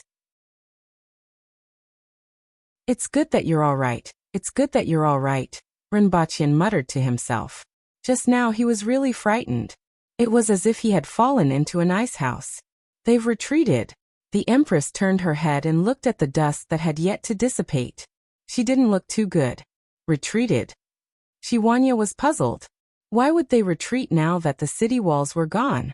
Instead of saying that the Black Sky God is the god of the Earth Spirit tribe, it would be better to say that the Earth Spirit tribe is his pet. The Water Empress sneered. That palm strike killed at least half of the Earth Spirits.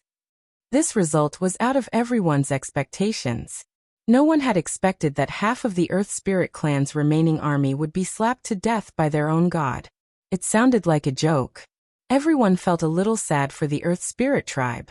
Rinpochian walked to the Empress's side and carefully examined her. After confirming that she wasn't too badly injured, he turned his gaze to the front and wondered, what exactly is this Black Sky God? I have seen this Black Sky God once before, but it wasn't as strong as it is now. Its palm was only a few dozen meters in size. I guess that the leader of the Earth Spirit tribe must have paid a huge price to be able to make the Black Sky God display such strength and no longer have the strength to fight. The Empress frowned. In any case, this Black Sky God was indeed very strong. She didn't know where its main body was, but it could actually attack here. Furthermore, it was so terrifying just by extending its hand. Fortunately, there should be a limit. Otherwise, it wouldn't have retracted after just 3 palm strikes. However, the next time it came, it probably wouldn't be so easy to deal with. After thinking for a while, she put this matter aside, and would think of ways to explore the mystery behind it in the future. There were more important things at hand. Just as the Empress said, the remnants of the Earth Spirit tribe retreated, and figures appeared in the sea of fire. The city wall was now level with the ground, and had been completely flattened. Li Fu, Li Yuanju, Lin Yu Tengu, and the others all survived. The most dangerous thing was the Black Sky God's palm strike, but its target was the Empress. Although the others were affected and injured, they still survived. As soon as they came back, they sat down and took their medicine. Li Yuanju reached out and pinched her left arm and ribs twice to adjust the bones. She couldn't calm down. The palm didn't hit her at all. Just the aftershock knocked her against the mountain wall, breaking her left arm and several ribs. If she had faced that palm head-on, she would have died without a doubt. The Aboriginal experts also appeared beside the Empress one by one, and half of them were in a sorry state. The Empress looked around and didn't look good. Other than a few great Xia experts who opened up the heaven and earth domain, the rest were Aboriginal experts. However, she realized that 3 people were missing. Needless to say, they must have died under the Black Sky God's palm strike. Unless the Earth Spirit tribe used numbers, it would be difficult for them to keep the Aboriginal experts of the same level here. After waiting for half a day for the dust to settle, Renbachian followed everyone out of Vast Wall City. Even the ground where the Empress fought with many experts had been reduced by 3 meters, and this was just the edge of the palm strike. One could imagine what would have happened if the Empress hadn't avoided it. At present, no one in the human race could withstand this palm strike. More than half of the mountain wall on one side of Jiato Stream had collapsed, and boulders were still falling from time to time. As for the corpses that were swept by the palm strike, they were all under the pile of rocks. In the distance, there were densely packed corpses under the mountain wall, all of which were affected by the palm strike. Even Li Yuanju had many broken bones, let alone the ordinary Earth Spirit tribe members. There's no need to dig here. You guys keep watch here, the Empress said to some Aboriginal experts who were in better condition. The Black Sky God's palm strike buried more than a dozen Earth Spirit tribe experts here. Given their vitality, they definitely won't die. However, 2/3 of the mountain wall is on top, and they can't get out. You guys just wait here for them to dig out and capture as many as they come out. I have to thank the Black Sky God for this. Renbachian felt a little strange. The city wall was destroyed by the Black Sky God, but if he hadn't killed half of the Earth Spirit tribe soldiers and buried more than a dozen experts here, this battle would still have been fought. If the Earth Spirit tribe had rushed into Guangbai City, it was hard to say how many of the more than 10,000 elites in the city would have survived. This battle is finally over, the Empress said tiredly. Renbachian heaved a sigh of relief. The casualties were greater than expected, but the current situation wasn't too bad. He had previously prepared for the worst, which was to set up oil barrels everywhere in the city. At worst, Guangbai City would become the graveyard of the Earth Spirit tribe soldiers. In addition to the mountain pass in the middle of Jiato Stream, more than 10,000 people had died in this battle. If everything went smoothly, they could buy a few more years. By the way, where's Suyu? Is he still alive? Renbachian suddenly remembered that this guy was very useful, but he didn't know if he was lucky enough. Renbachian couldn't find Suyu after looking around and sighed. What a pity. However, at that time, they really couldn't care less about him. So many elites and generals from the Protectorate of the South didn't survive, let alone him. However, when he returned to Guangbai City, he saw a fatty squatting in a corner, shivering. His face was as white as a sheet. Looking at him, other than some abrasions, he was actually fine. This made Renbachian raise his eyebrows. This fatty's life was really tough.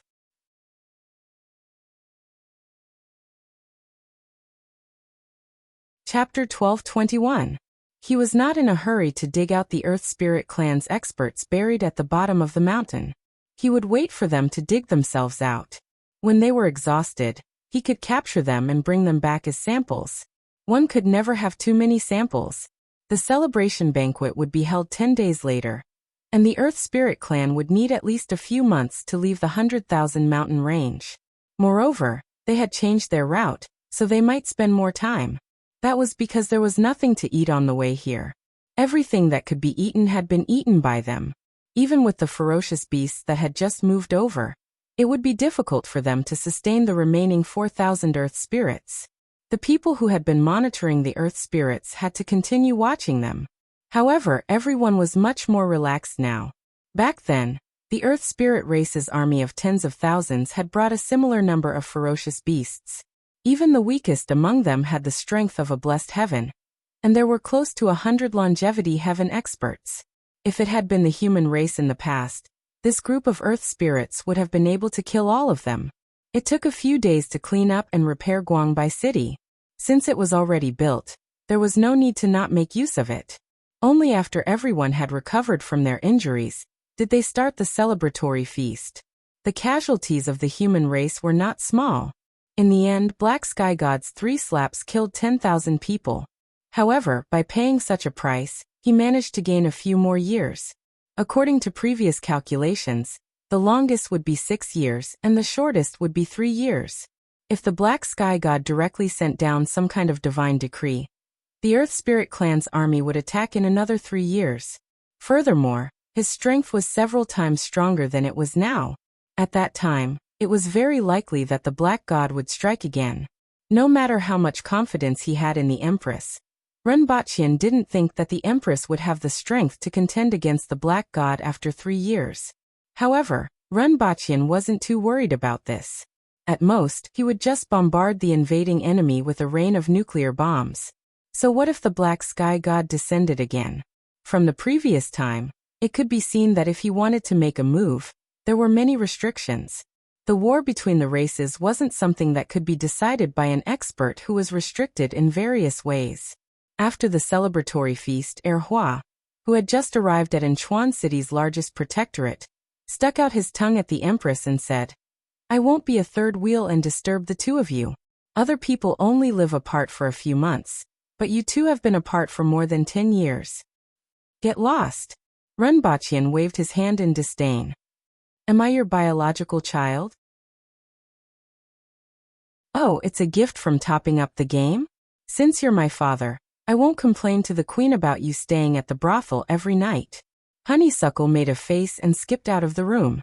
"Renbachian, everyone else has a cotton-padded jacket, but my cotton-padded jacket is full of knives."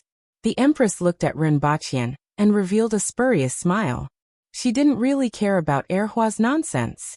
Even though Renbachian often went to brothels, he still behaved himself and never stayed overnight.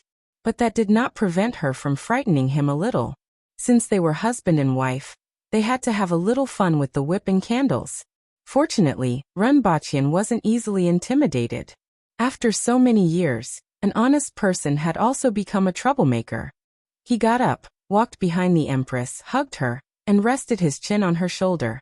It had been a long time since the two of them were together like this. Relax and be at ease. Moreover, it smelled so good. Renbachian felt a little restless, but he didn't dare to move. The Empress was already at the pinnacle of the longevity heaven level, while he himself was still at the earth will level. He was just one step away from reaching the path to heaven. If he moved, he was afraid that only one of them would survive tonight. That person definitely wouldn't be him.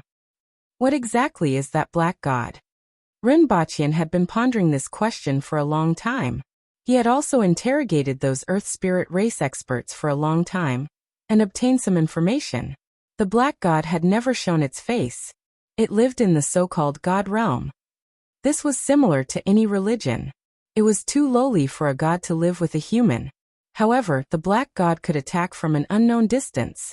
At that time, it even broke a hole in the sky. This made Renbachian somewhat believe it. To be able to do this, it wasn't impossible that the Black God didn't live in this world. "It definitely isn't a god," the Empress said. "Of course not." Renbachian's mouth twitched.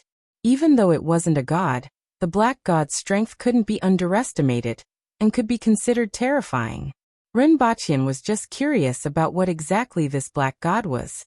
"I wonder how the Black God compares to the 6 Sky Lords," Renbachian muttered. The Empress was silent for a moment before saying, "In another 3 years, I will definitely be able to take that step. Maybe I can pry a thing or two." "Okay," Renbachian replied softly. The gap was still too big, and he couldn't even touch the edge or make a guess. Late at night, the two of them talked in bed for half the night. They didn't share their feelings as they weren't like that. After a moment of intimacy, they talked a lot about the situation in Dayo over the past few years, and how it would develop in the next few years. After the battle, the others could relax a little, but the two of them couldn't relax for even a moment. 3 days later, they dug out all the Earth Spirit race experts buried at the bottom of the mountain and returned to Dayo. The Earth Spirit race hadn't left the 60,000 mountains yet, and they weren't in a hurry to rush to the wall between the two worlds. Moreover, many people wanted to go back and take a look. On the plain, Shurgan, Tonglan, and the others looked at Renbachian and wanted to say something. Say it, what's the matter? Renbachian was in a good mood. Your Highness, can we still graduate in this lifetime? Shurgan and the others couldn't help but ask. Although they didn't personally participate in this battle, they watched it from a very close distance, which had a great impact on them. They really wanted to do something and couldn't hold back some of their thoughts. Do you think the Academy will support you for a lifetime? When I feel that you can handle things independently, I will naturally let you preside over some research. Renbachian laughed. Come on, the value we have created for the Academy is already enough to support us for a lifetime. Tell me, when will you be magnanimous? Tonglan pouted. In the past, she worshipped the Empress and learned everything she said and did from her. Now, she still worshipped the Empress, but her expression and demeanor when she spoke were similar to Renbachian's. However, she was much prettier. Renbachian thought about it and felt that these people were almost there, and they could handle things independently. Almost there, I just need to take the postdoctoral exam. As soon as he said this, everyone's face turned green. Listen, is this what a human should say? Can't you be more human? Believe it or not, I'll jump down and die for you. Supung looked sad and indignant. Everyone looked at Renbachian, as if they were looking at an irreconcilable enemy. Alright, I was just saying. Go back and divide yourselves into small groups, set a target, and let me review it. If you pass the review, each group will be in charge of one project. If you succeed, I will issue you a graduation certificate. After that, you can stay or leave as you wish. If you don't want to do postdoctoral studies in the Academy, you can enter the Research Institute. Renbachian waved his hand. You can't go back on your words. All of you are already quite grown up, yet you are still so childish. Renbachian sneered. He sighed in his heart. It could be said that he had watched these children grow up. From counting with their fingers and toes, they were now doctoral students. All of them had participated in many projects and could be considered talents even on Earth. Now the oldest among them was already in his early 30s. Now that the children had grown up, their wings had hardened, and it was time for them to fly.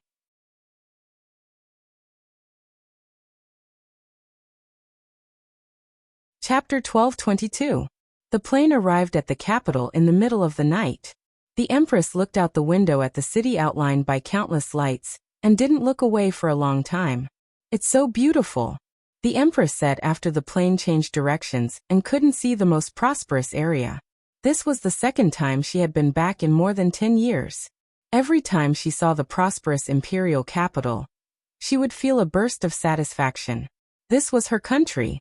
She saw many officials waiting for her when she got off the plane. Congratulations on your triumphant return, Your Majesty. Congratulations on your triumphant return, Your Majesty. The Empress nodded slightly and looked at everyone. Then, she fixed her gaze on the Great Elder, who was standing with his back straight, and smiled. Not bad. Thanks to Your Majesty and Her Highness, I didn't expect this day to come. The Great Elder smiled happily.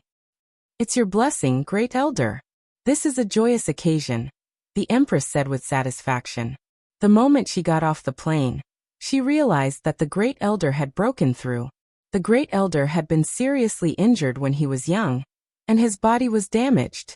In addition, his talent was average, and he and the Junior Elder had always been the weakest in the imperial court. Now they were both 100 years old, and the limit of a Kismet Heaven expert was 120 to 140 years old. Based on their physical condition, it was hard to say if they could reach 120 years old. Now that the Great Elder had broken through to the cardinal heaven level, he looked much younger, and he could reach 180 to 200 years old. The Junior Elder was only one step away from the cardinal heaven level, and he had the opportunity to take that step before his death. Apart from the two of them, the others had also improved. If they stayed outside the wall of the two worlds for a few years, they might have the opportunity to break through to the longevity heaven level. That night they rested. The next morning, the Empress and Renbaqian sat side by side at the head of the court. Renbaqian handled the court affairs, and the Empress only asked a few questions occasionally. After handling the court affairs, everyone was most concerned about the matter, which was the projection of the battlefield. Since the first battle at Jiato Stream, everyone had been silent, and the atmosphere in the imperial court was solemn. In the first battle at Jiato Stream, the Earth Spirit had completely crushed the Earth Spirit. The difference in strength between the two sides made everyone feel depressed. Everyone in the imperial court was a top expert, but after seeing the Empress dealing with the foreign races, they knew what was going on. With their current strength, it was difficult for them to even participate in such a battle. He was indignant. If they followed the Empress to the outside of the wall of the two worlds, many of them would be able to break through to longevity heaven. It wasn't until the Battle of Guangbai City that everyone's expressions relaxed. The continuous cannon fire and the 100-meter-tall wall of fire proved that everything they had done was not in vain. Until the gigantic palm descended from the sky. This is the Black Sky God. Is this really a god? Even though they already knew about the Black Sky God's existence, everyone in the imperial court was still shocked. He could overturn mountains and seas with just his hands. He was not much different from a god. It doesn't matter what this is. All you need to know is that this thing can be killed. Renbaqian knocked on the long table in front of him. Although they said that, everyone's expressions were still ugly, and their hearts were heavy. He could kill it, but how? Renbaqian's heart was also heavy. This thing was probably even more difficult to deal with than the Sixth Heaven Master. Even if the universe battleship couldn't kill the Sixth Heaven Lord, the Sixth Heaven Lord might not be able to do anything to it. Since this thing could break through space, it was even more troublesome. However, he couldn't say it out loud. How many years can we buy? The Great Elder asked. 3 to 7 years, maybe even longer, but we don't have to worry about the next battle, Renbaqian replied. The Earth Spirit shouldn't cause any trouble in the next battle, but after that, they would probably have to face Stainless City and Heaven Master Stainless. After calming everyone down, the Junior Elder pondered for a moment and asked, should we mobilize the entire nation? Dayo has a population of 100 million. If we mobilize the entire nation, we will definitely be able to improve our overall strength in the next few years, and many things will be easier to plan. Not for the time being. What limits us is the speed of technological advancement, not productivity. Renbaqian shook his head. Then, should we let the people know about the existence of the foreign races? Start spreading the news. I will arrange this. Renbaqian was prepared to gradually use the newspapers to reveal the existence of the foreign races. After arranging some matters, there was a banquet in the afternoon. No matter what, it was still a victory. After another morning court session, Renbaqian and the Empress went to the laboratory. There were currently 4 laboratories in the capital, and the 2 of them were going to study the foreign races. The unlimited life of the Earth Spirit was very suitable for scientific research. There's another batch of experimental subjects. How's the progress? Renbaqian and the Empress walked past a few laboratories and casually asked the laboratory supervisor. We have some conjectures, but we need time to verify them. The main problem is that we don't have the symbiotic life of the Earth Spirit. According to some of the confessions we have received, they share their life with a special kind of worm embryo. This kind of worm embryo has no other functions, but its strong vitality and rapid healing ability. Like earthworms. Yes, many species have this ability, but very few species have such a strong vitality. This kind of worm embryo can be shared with them after they reach the immortality realm. After that, they leave the worm embryo in the birth valley because it doesn't have any power. As long as the birth valley isn't breached, they won't die easily. Rinpoche nodded. This was easy to understand. Not only do they share their life with the worm embryo, but they can also share their life with other creatures with strong vitality. It's said that the success rate is very low. They need to sign a contract with another creature. According to the information we have, this is likely a kind of synchronization behavior, which synchronizes the magnetic field or frequency of two life forms. If it fails, its body will collapse. The worm embryo has almost no thoughts and won't resist, so the success rate of this synchronization process is very high. Is the effect of the truth elixir good? Rinpoche asked.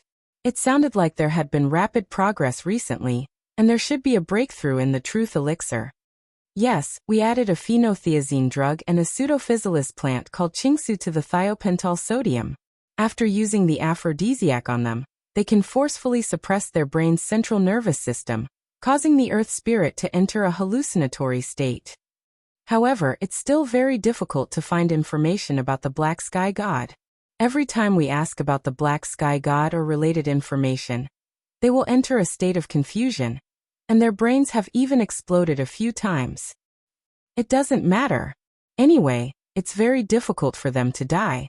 I just want to know what I want as soon as possible, Rinpoche said. However, we found something very strange. Even if their body turns into minced meat, they can still recover. So during this process, how were their thoughts and memories preserved? Is it through cells, or something else? Did you find anything?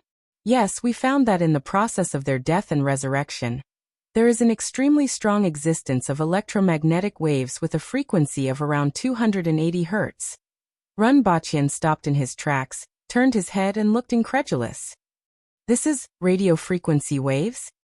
Yes, the feeling it gives us is like uploading and downloading data.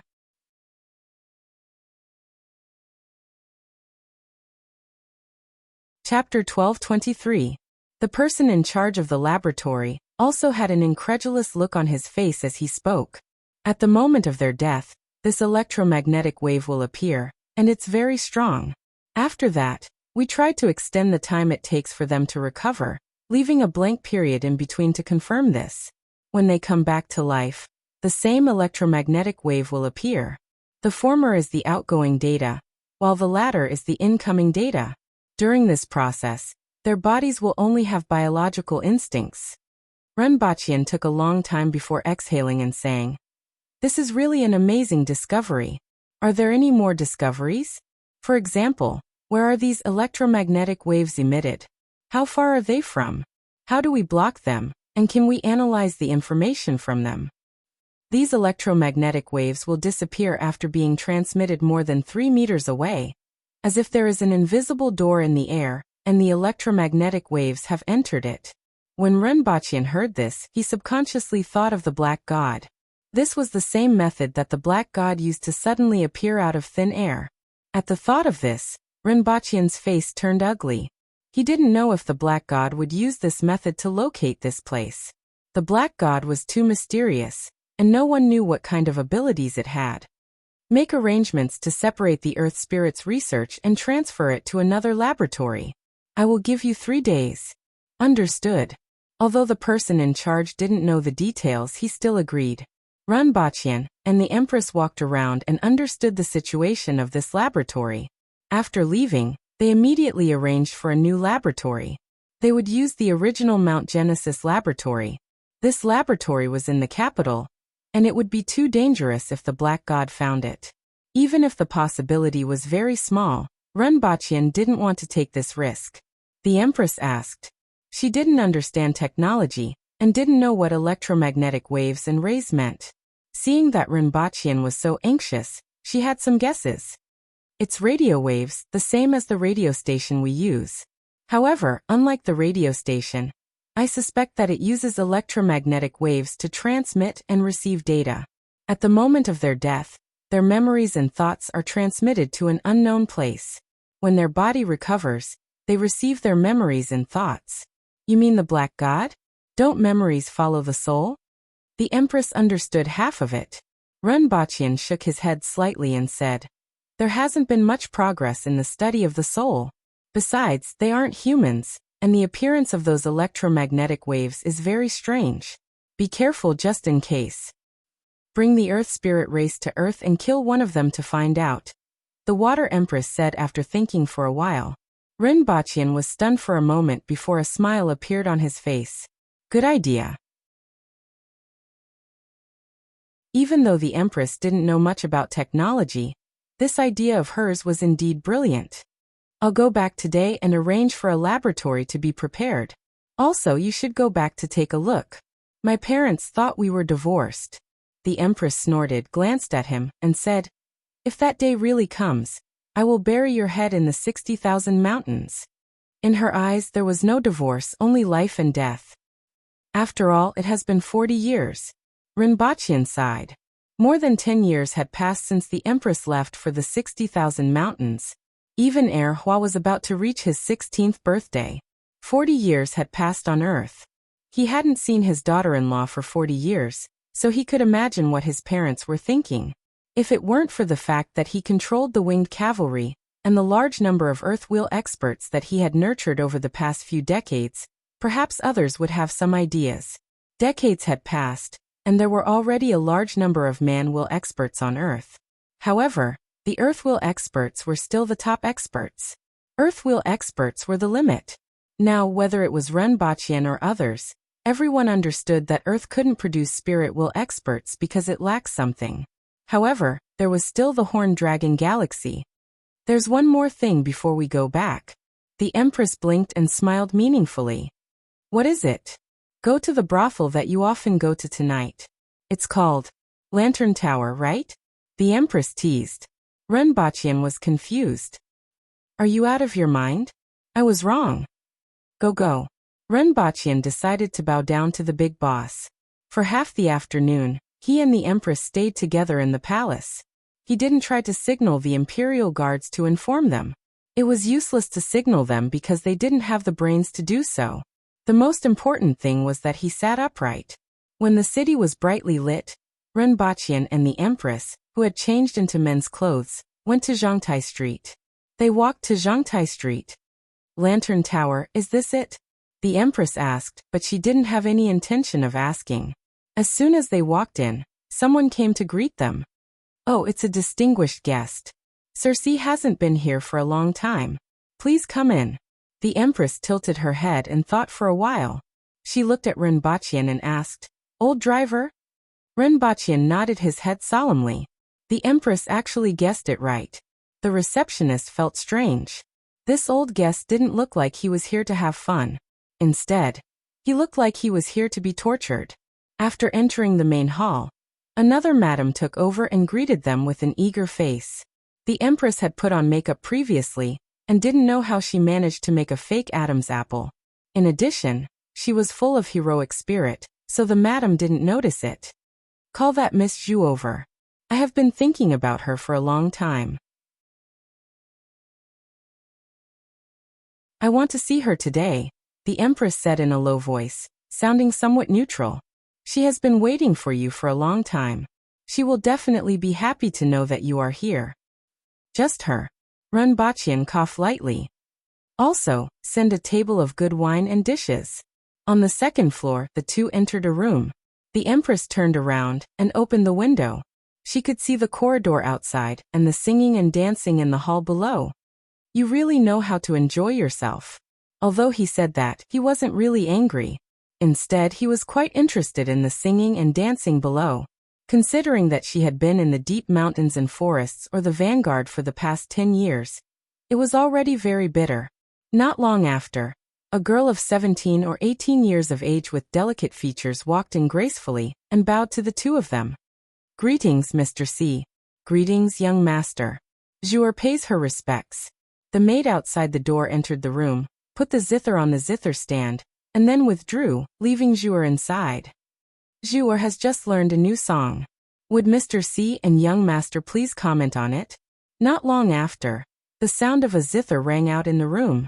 The Empress sized Rinpochian up from head to toe the moment she entered the house. She saw that Rinpochian was natural and unrestrained, not the kind of flirtatious behavior that she had previously imagined. Most importantly, Even though she spoke to Renbachian enthusiastically and happily, she still maintained a certain distance from him. With a single glance, it was clear that the two of them did not have much of a relationship. Otherwise, they would not have such an attitude. As far as she knew, Renbachian had been here for the past 2 years to look for Miss Zhu. She didn't receive any guests either. Now that he had seen it with his own eyes, the unhappiness in his heart had dissipated. This fellow was rather honest. It didn't matter if he was just here to listen to the music. Otherwise, he would be spilled with blood. The Empress felt relieved. As the sound of the zither entered her ears, she felt that this lady's zither playing was indeed not bad. There was no smoke and fire, and listening to it made one feel at ease. It was no wonder that this fellow had been coming here for the past 2 years. He even treated this place as his exclusive property. Outsiders had only heard of Miss Zhu in the Lantern House. It was difficult to even meet her. After 2 songs, the Empress waved her hand, and Renbachian allowed her to leave. That lady smiled sweetly and did not say a word. Her playing is not bad. Let's invite her to the palace tomorrow.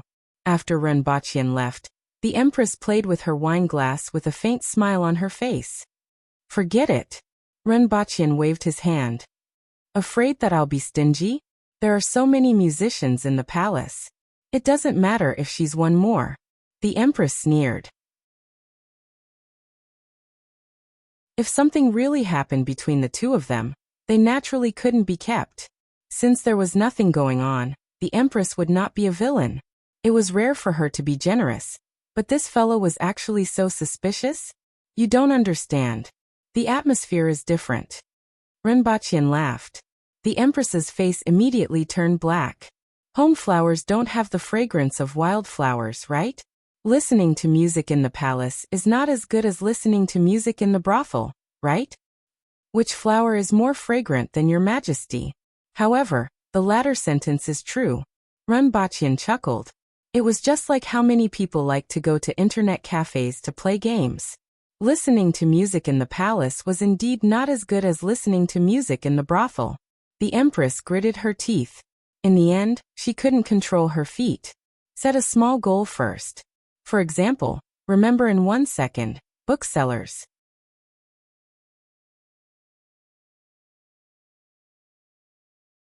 Chapter 1224. Erhua ran out as soon as she came back. Compared to the Empress, she had a stronger sense of identity with Earth.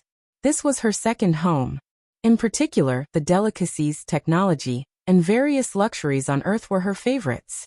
The Empress stood in front of the window and looked at the unfamiliar city through the glass. She saw a colorful river of cars in the sky. The current Wuxia city was completely different from before.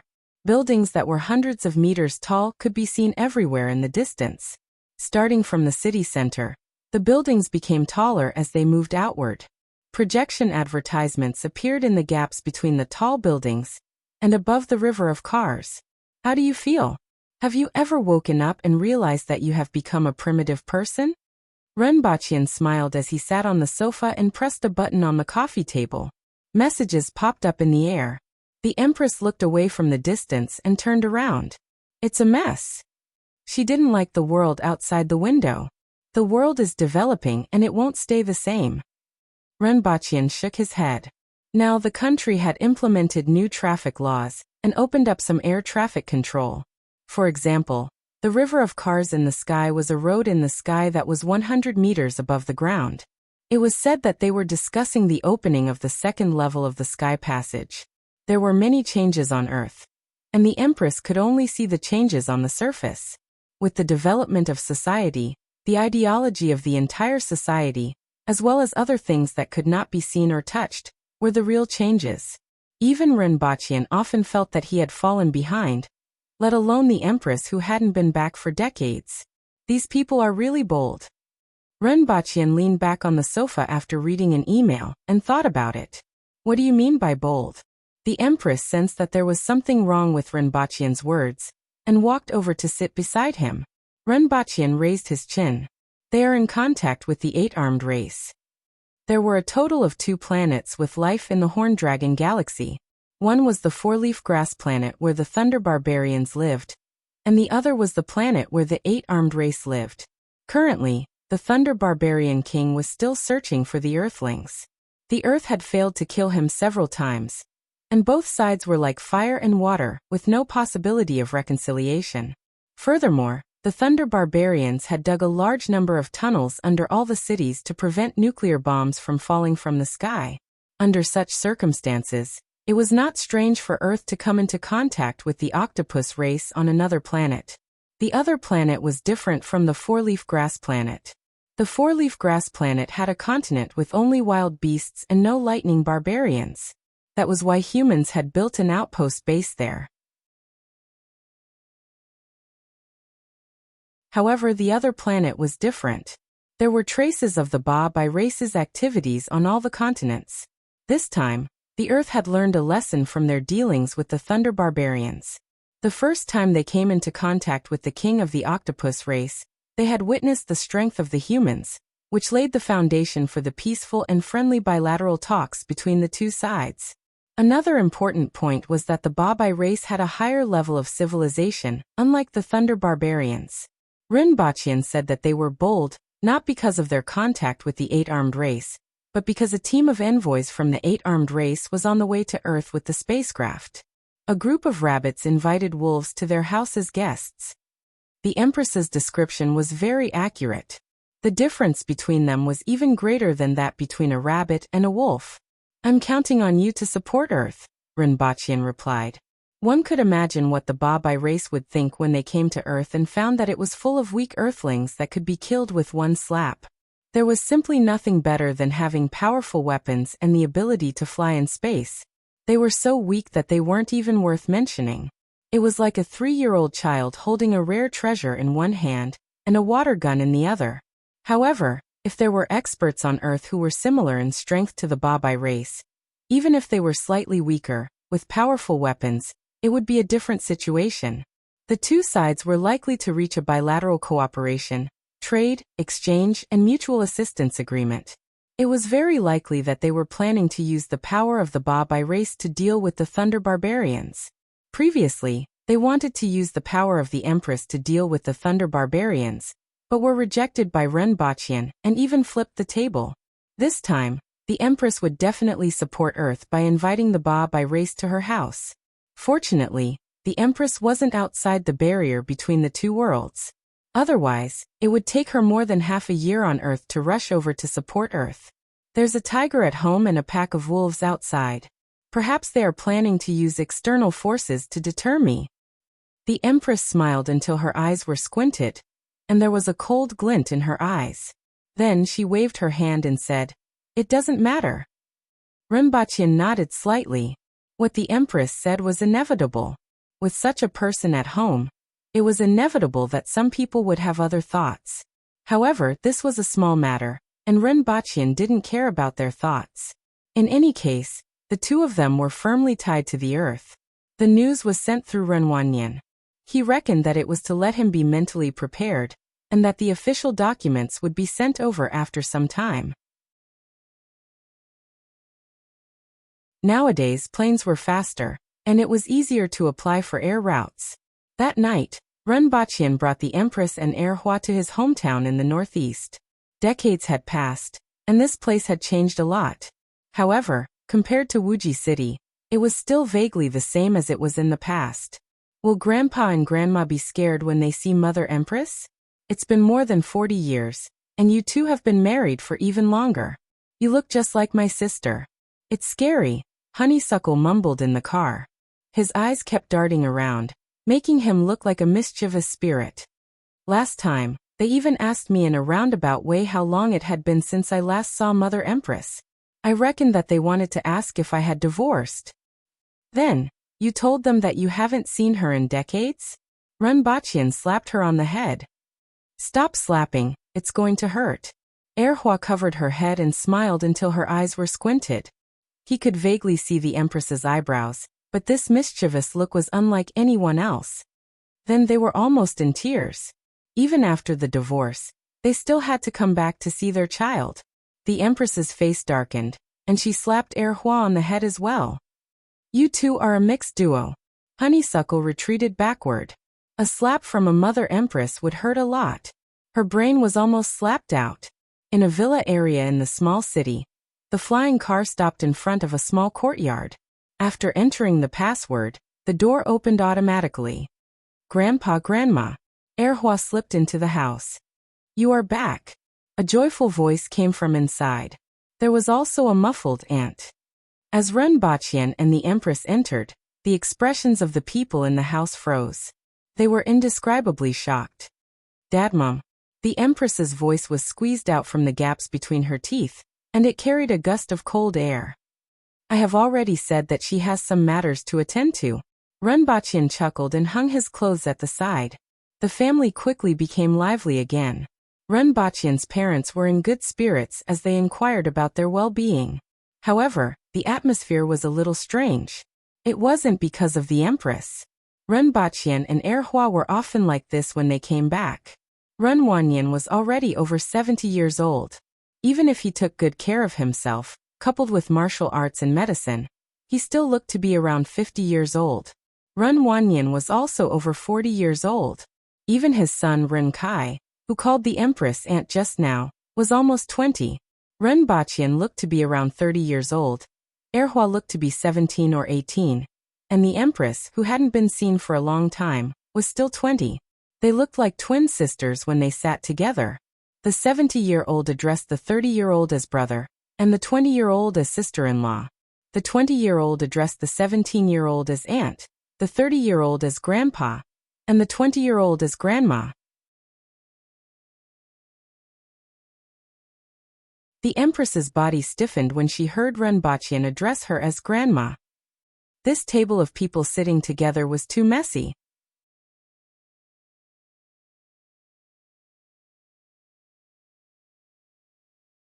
Chapter 12:25. Time is like the scouring of water, and will inevitably leave traces. The reason why I'm young is that I don't experience the same amount of time as you. Not because my lifespan is longer than yours. Just like the Horned Dragon Galaxy, the time here is different from Earth. Give up all this and live in a world without computers or the internet for 100 years. Or stay on Earth for 100 years. Perhaps you can consider migrating to the Horned Dragon Galaxy, which is indeed more beneficial for training. Ren Baqian sat in a chair with Ren Xia, who was in his 40s, in front of him. At this point, Ren Xia had completely lost his youthfulness. Ren Baqian wasn't surprised by Ren Xia's idea. However, the fact was that time was fair to everyone. In fact, Ren Wanyan already knew this, so he didn't mention it. Of course, there were some treasures that could erase the traces of the passage of time, such as the jade embryo used by the Empress. However, with so many aboriginals in the 60,000 mountains, they hadn't found a second one in more than 10 years. As for ordinary life-prolonging drugs, they might not be comparable to the drugs that could delay aging on Earth. Ren Xia heaved a sigh of relief and relaxed after hearing Ren Baqian's words. He was under a lot of pressure to ask his uncle about this matter.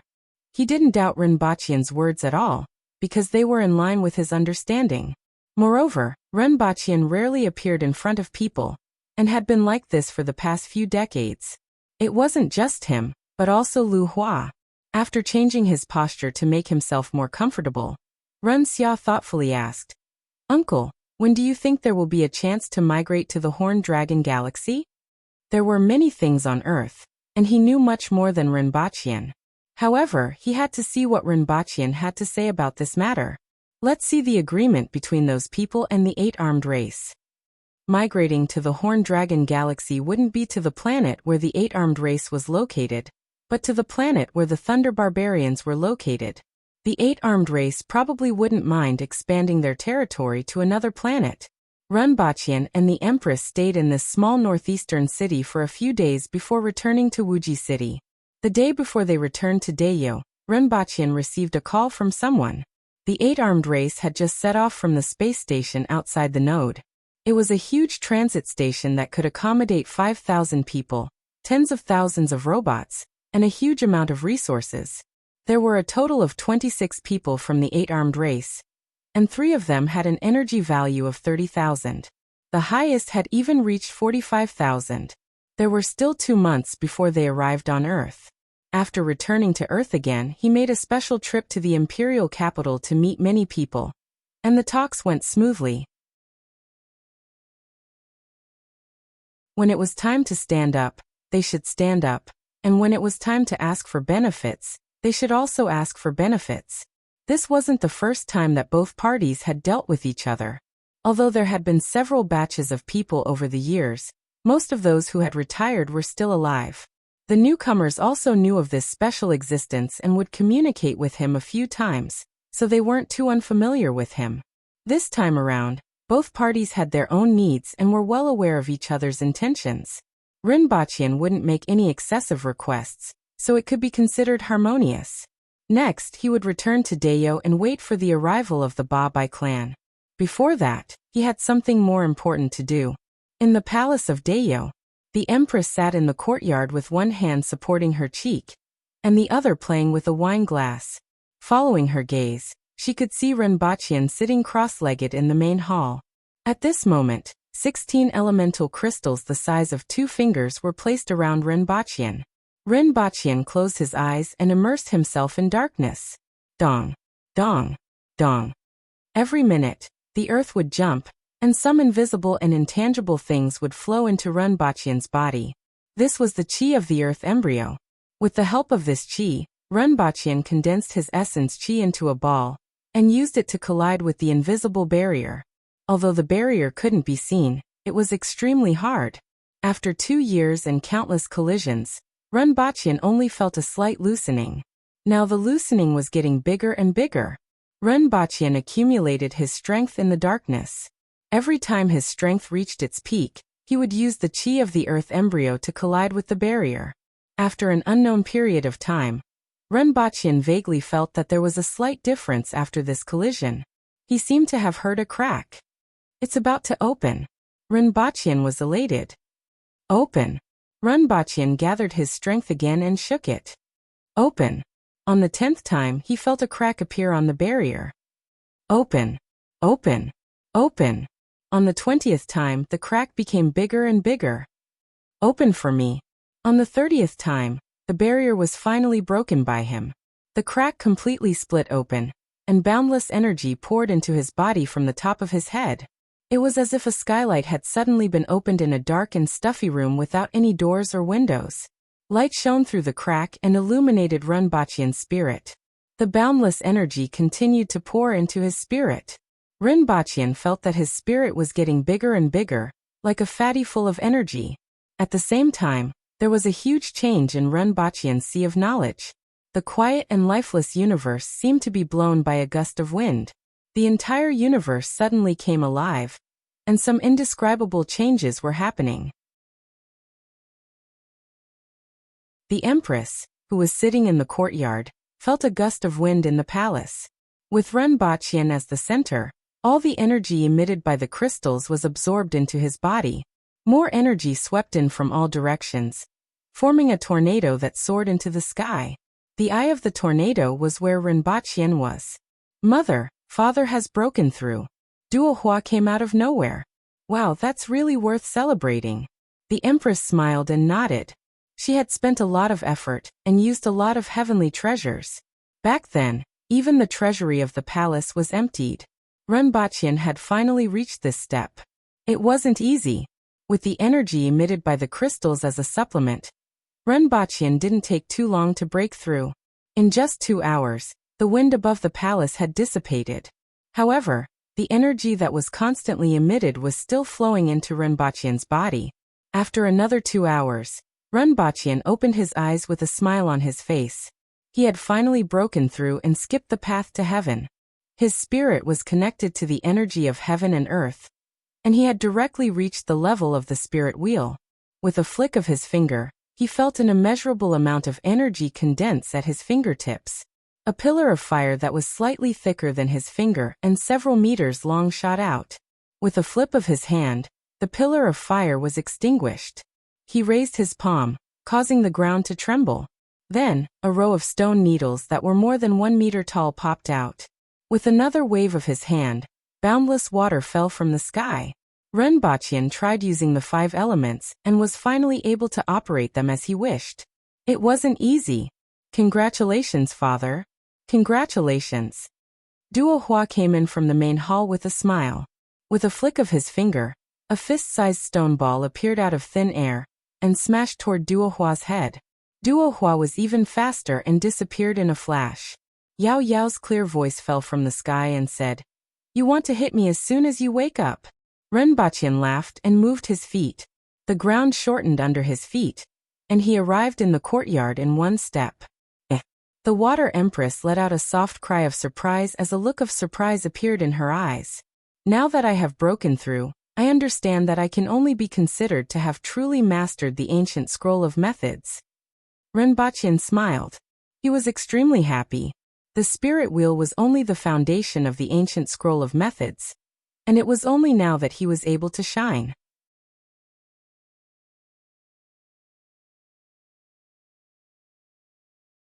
Chapter 12:26. Renbaqian spent a few days familiarizing himself with the situation after his breakthrough. The biggest change was that the time it took for him to travel between the two realms had been greatly reduced. Previously, when he was at the Earthwheel level, he needed at least 2.5 days to travel between the two realms, and the longest time was half a month. After attaining the Spirit Wheel level, he only needed 1.5 days to transmigrate again, and the longest he could stay was 1 month. Renbaqian guessed that when he reached the realm of opening up the sky and earth, he would need at least half a day to travel through space. Even if he only had 1.5 days, he still had a lot of leeway to do whatever he wanted. His body didn't change much. It was just that when he broke through to the Spirit Wheel level, his body was cleansed by the vital energy of heaven and earth, and his strength and speed were slightly enhanced. His physical body was incomparable to that of a Cardinal Heaven Ancient Race expert. However, compared to other Spirit Wheel experts, Renbaqian's ability to communicate with vital energy was far superior. Furthermore, he had the ability to evolve the 5 elements using the universe in his sea of knowledge as a foundation. Combined with the chi of heaven and earth, he had some time to prepare and launch a big fireball with all his strength. The power was no less than a bomb containing a ton of TNT. It was difficult to use in actual combat. Although its power was not small, its speed was too slow. He needed at least 10 seconds to prepare, and his speed was about 100 meters per second. Given the reaction and speed of a Spirit Wheel expert and a Cardinal Heaven expert, it would be difficult to hit him unless he was entangled with someone. One had to know that Spirit Wheel and Cardinal Heaven experts could move at least dozens of meters in a second. If it was just an area of effect, it would at most cause some damage. In any case, Renbaqian now had some ability to protect himself. Moreover, it was a true class change to a magical class. However, the true value of the ancient scroll of methods was not here. Renbaqian sat in the garden and looked at the ancient scroll of methods in his hands. After advancing to the Spirit Wheel level, Renbaqian was able to read a portion of the ancient scroll of methods, but he didn't expect the contents to be like this. Will concentration technique. When other people reached the Spirit Wheel level, they had to separate a part of their spirit to link their vital energy and condense it into a heaven-grade weapon. The weapon's power was incomparably great, and it also had all kinds of wonderful uses. Renbaqian already knew about this and had seen a lot of it. For example, Blood Sea Demon's Blood Sea, Ma Hongyu's brush, and Li Yuanzhu's wooden sword. All of them had different functions. But this condensing will spiritual concentration technique was completely different from the others. What it gathered was the power of will. What was condensed was a god. Offering incense, gathering the power of faith, absorbing vitality, and finally forming a god in this world. The power of will and divine sense had some similarities. Ordinary people were unable to excavate divine sense, but by gathering the power of will of everyone in the world, they could gather sand to form a tower. This deity was formed from a strand of his spirit. This deity was his heaven-grade weapon, and also his clone. In addition, this deity could also absorb willpower and feedback it to improve his cultivation. As for how much it would give back to him, it would depend on how close he was to this deity.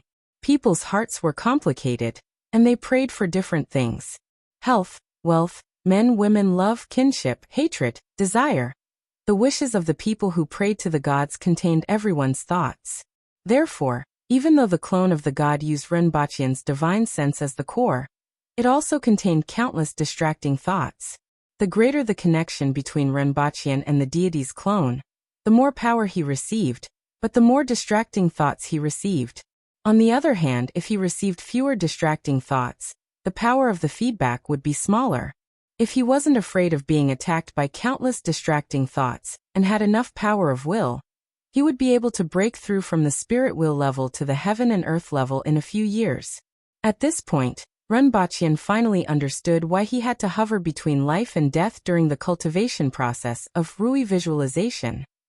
After experiencing countless deaths, his mind became as solid as steel, and he was able to accept more distracting thoughts without going crazy because of the countless distracting thoughts that rushed into his mind. Originally, he thought that it was to strengthen his divine sense so that he could practice the spirit nurturing technique when he was at the earth embryo level, cross the path to heaven, and reach the spirit will level. Now it seemed that he had thought too simply. After reading this will concentration technique a few times, Renbachian closed the secret manual, closed his eyes, and sat there thinking. I don't know who created this technique, but it's really amazing. Compared to the technique of creating a heaven-grade weapon, it's a completely different approach. It condenses the deity and returns it to the body. Moreover, the body and the deity are two bodies, and the power is infinite. The benefits are naturally great, but the risks are also not small. The clone of the deity has its own consciousness, and can even affect the body. This technique must be practiced. If I progress fast enough, I will have some combat power in the future when there is a war. However, I have to think about the details. This is to condense the power of wishes and become a deity. The deity is affected by the power of wishes and distracting thoughts. If the believers are peaceful, the clone of the deity will be peaceful. If the believers are cruel, the deity will be cruel. Renbachian gently tapped his fingers on the armrest of the chair. If he wanted to condense the power of wishes, the best way was to form a religion. However, after thinking about it carefully, it didn't make much sense. Firstly, it was too time-consuming.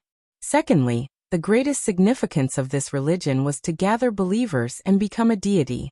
Starting a religion from scratch would take up a lot of time, even if the country promoted it. The best way was to find a religion that had a certain foundation, a lot of followers, and a wide spread. As for the doctrine, if there were any parts that didn't suit him, it could be changed. This might be difficult for others, but it couldn't be any easier for Renbachian. Currently, there were some religions in Dayo. The first to bear the brunt was Buddhism. There were many believers in Tianjin Basin, and even in the Chuyan residence. As for Taoism, there were also many followers in the Chuyan residence. However, there were many Taoist temples, and the deities that the two temples worshipped were different. In order to make use of them, they had to be combined and compiled into a unified Taoist canon. This way, the time and effort required was about the same as creating a new religion. As for the Aboriginals, they worshipped their ancestors. Furthermore, the Aboriginals were violent. With the Aboriginals as the main believers, the clone of the deity would probably be violent and irritable. In addition, there was Lin Dong's righteous sect. In addition, there was also the Ajati matriarch, who was developing well among the foreign races. However, there were many foreign races, and many of them had a chaotic temperament, which could easily affect their temperament. In this case, Buddhism was the most suitable. Buddhism. I've always asked. I wonder if that monk saw anything. Renbachian frowned. What are you thinking about? The Empress's voice came from beside him. Renbachian opened his eyes and saw that the Empress had unknowingly sat beside him. There's a technique in the ancient scroll of methods called prayers and concentration technique. Renbachian briefly explained what he was thinking about just now. Prayers and concentration technique. The Empress finally repeated it softly. After thinking for a moment, she smiled and said, "This technique is quite interesting. A deity actually concentrates the hearts of the people. I wonder how it compares to the deity of the long-haired monster." Renbachian raised his eyebrows and said, "Maybe that's how the deity of the Earth Spirit tribe came about. The techniques might be different, but there might be similarities." The Empress thought about it carefully and nodded. It's indeed possible. If that's the case, the human race might be able to condense a powerful deity. If it's so easy, the human race might not have been defeated back then. How many people understand what happened back then? The Empress said faintly. Let's not think too much about it. When we meet the envoy from the 8-arm race from the Horned Dragon Galaxy, I'll start on this technique, Renbachian said as he held the Empress's hand. It's better to be careful. Don't be blinded by it, or the loss will outweigh the gain. Don't worry, I know what to do. Since there are still a few days left, I'll make a trip to the East Sea and meet that monk. Set a small goal first, such as 1 second.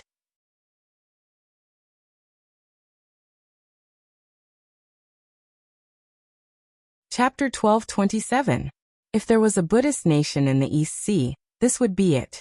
When Renbachian came here decades ago, every family worshipped Buddha, and the shops on the streets were mostly related to Buddhism.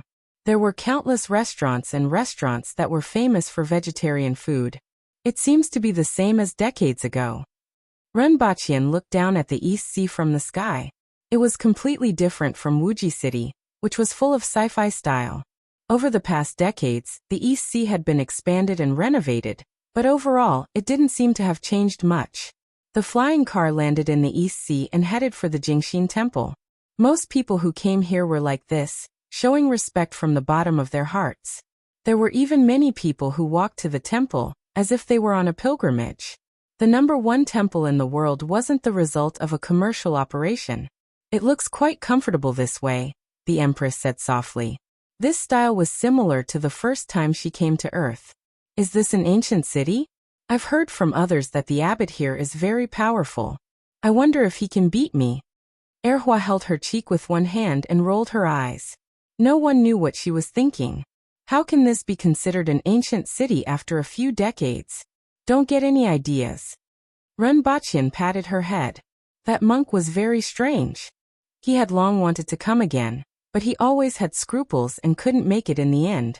He could feel the strong Buddhist atmosphere in the East Sea, and it was even more so at the foot of the mountain. Even the air was filled with the fragrance of sandalwood.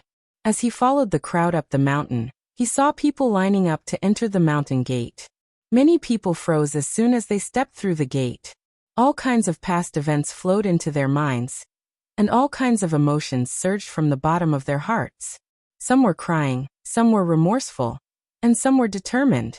This was the heart-refining sect. The middle gate was for people who came here for the first time, and it had the effect of refining their minds. The 2 doors on both sides, one for entering and the other for exiting, didn't have the effect of refining their minds. As if it was his first time here, Renbachian, the Empress, and Erhua lined up to enter the middle gate. Renbachian was in a trance as he passed through the heart-refining sect. His second time here didn't have any effect. When he looked back, he saw Erhua standing there with a complicated look on her face. She was gritting her teeth with great sorrow and joy, as if she had opened a dyeing workshop. Renbachian didn't know what this devil incarnate had learned from this sect, and was a little curious. Then she burst into tears. When he walked out of the heart-refining gate, his eyes turned red and he said, I remember the 2 of you fighting together again. It's like I've been beaten up a few times.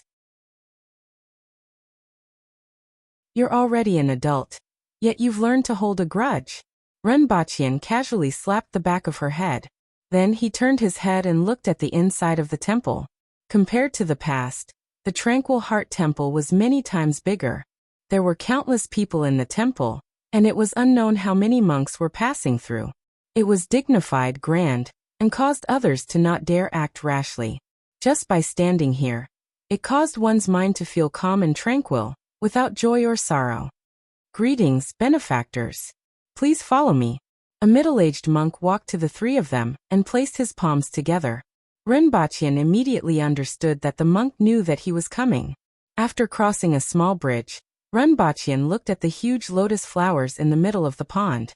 A fragrance that calmed one's mind was emitted from it.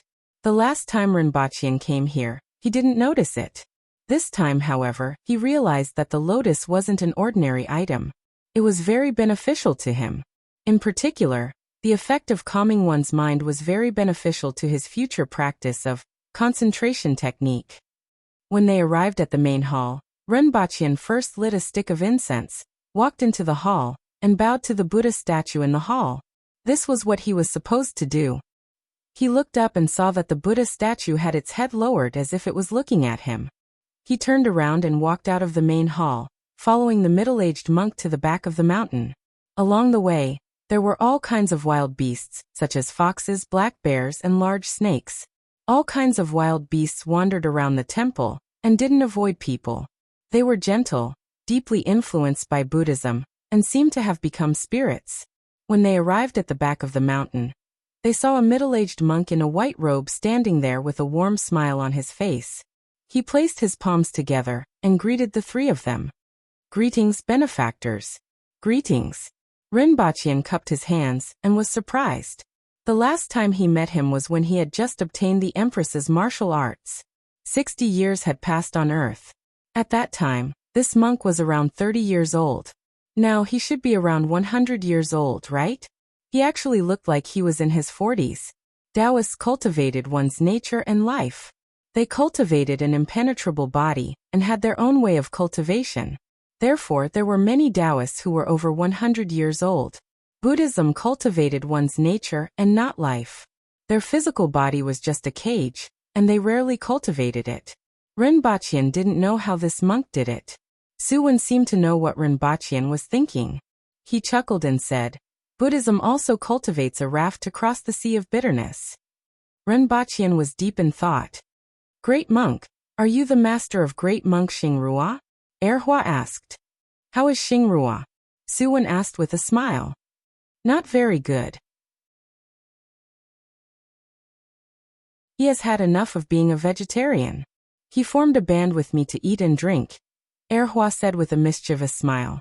Suwon chuckled and said he can cultivate both in and out of the world. Arhut also has a wife and children. The Empress glanced at him and asked, "What are you trying to say, monk?" Suwon smiled and didn't answer. He stretched out his hand and said, "Benefactors, please follow me." The few of them entered the house and sat down. A moment later, someone served a plate of fruits. The fragrance of the fruits was tempting. Erhua couldn't help but take a bite. The flesh of the fruit melted into a sweet and fragrant liquid, and entered his stomach. Then, it turned into a warm current that spread to his limbs.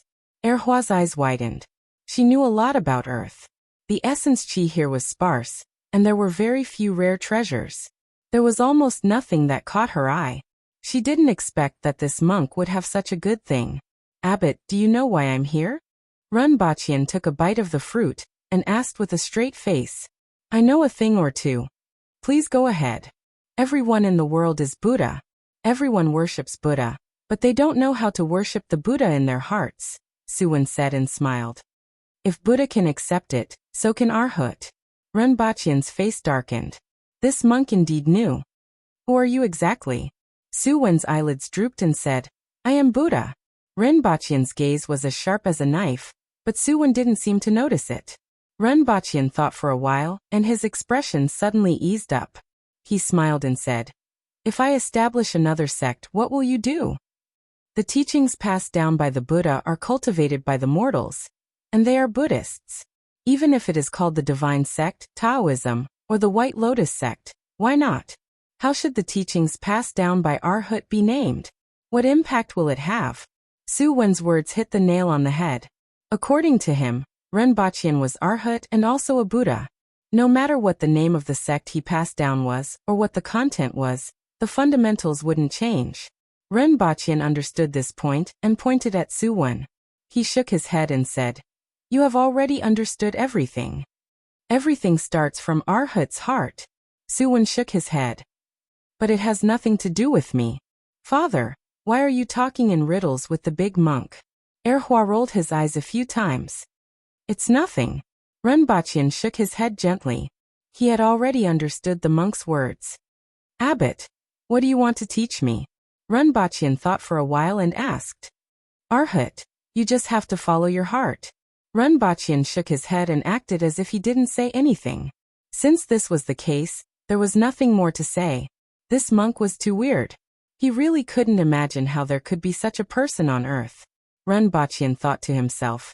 You have a lot of good stuff here. Whatever you want, Arhut, just take it. Plant it around the temple and receive incense offerings every day. Then it will live. Renbachian didn't stand on ceremony. He spent half a day walking around the back mountain of the tranquil temple with Suwon. He even packed a few bags of lotus seeds, impermanent rice, and various fruits for planting. The next day there was news. Suwon had passed away in meditation. Renbachian was stunned when he heard the news. It was as if he had been waiting for Renbachian to come and fight him.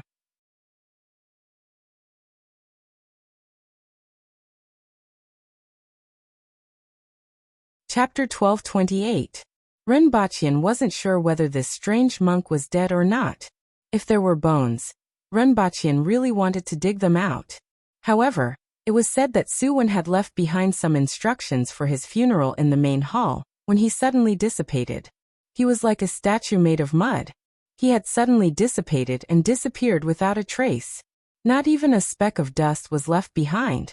All that was left were a few pearls, which were said to be relics.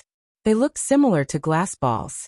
Some people said that Suwon had become a Buddha, but it didn't seem like it. The news from the Jingxin temple said that he had passed away.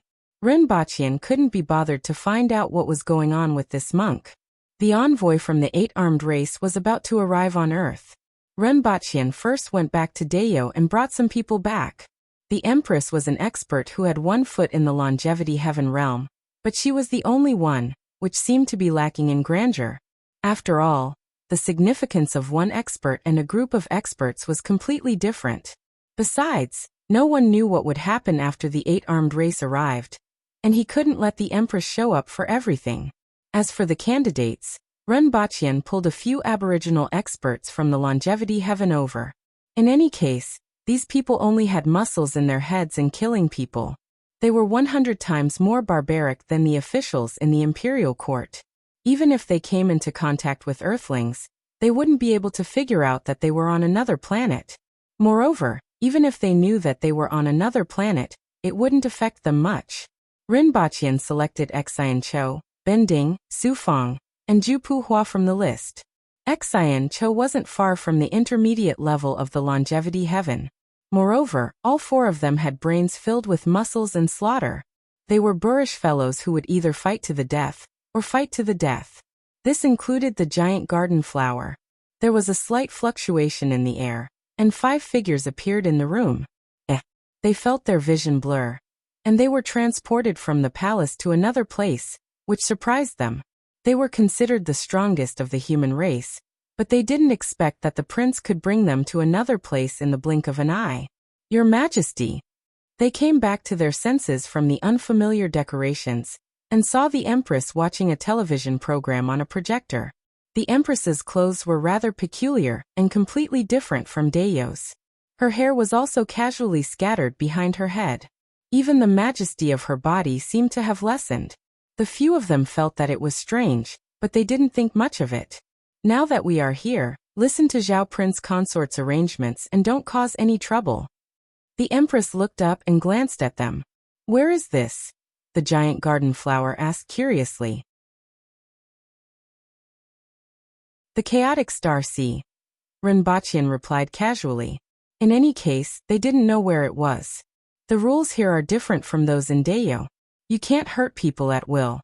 If you get into trouble, you will be exiled here forever, Renbachian said. Their expressions changed a few times. Compared to the outside of the Wall of Two Realms, there was almost no vitality here. In addition to the strange smell that they could faintly smell, being exiled here was probably worse than being imprisoned. Renbachian pressed a button on the wall and gave a few instructions. Very soon, the winged cavalry warriors brought the 4 of them away. Next, the 4 of them indulged in the ergotu. Unfortunately, even though the meat was improved from the meat he brought back, it was still far inferior to the ferocious beasts in the 60,000 mountains, let alone the ones outside the Wall of Two Worlds. Not to mention the fact that there was almost no energy in the meat. Fortunately, there were many ways to cook it, and with the addition of various seasonings, it was a refreshing experience for them. After eating nearly 5,000 kilograms of meat and a ton of ergotu for a whole day, they didn't have the opportunity to cause any trouble. The next day, Runbachian and the Empress brought everyone onto 3 medium-sized flying cars. Half a day later, everyone landed on an island chain in the Pacific Ocean. 8 small and medium-sized islands surrounded and protected a medium-sized island like stars surrounding the moon. This joint base, which nominally belonged to the entire world, was actually jointly guarded by a few major United Nations organizations and a few powerful countries. Mr. Miss Runbachian saw an old man and a few generals when he landed from the sky. Oldly, I didn't expect you to come. Thank you for your trouble. Runbachian looked friendly and shook hands with the other party. This old man was also an old man who often appeared in the News Federation.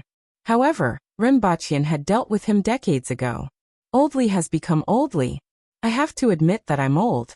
I'm envious to see Mr. Run and Miss Chi, the old man said with a gentle smile and a tinge of envy in his eyes.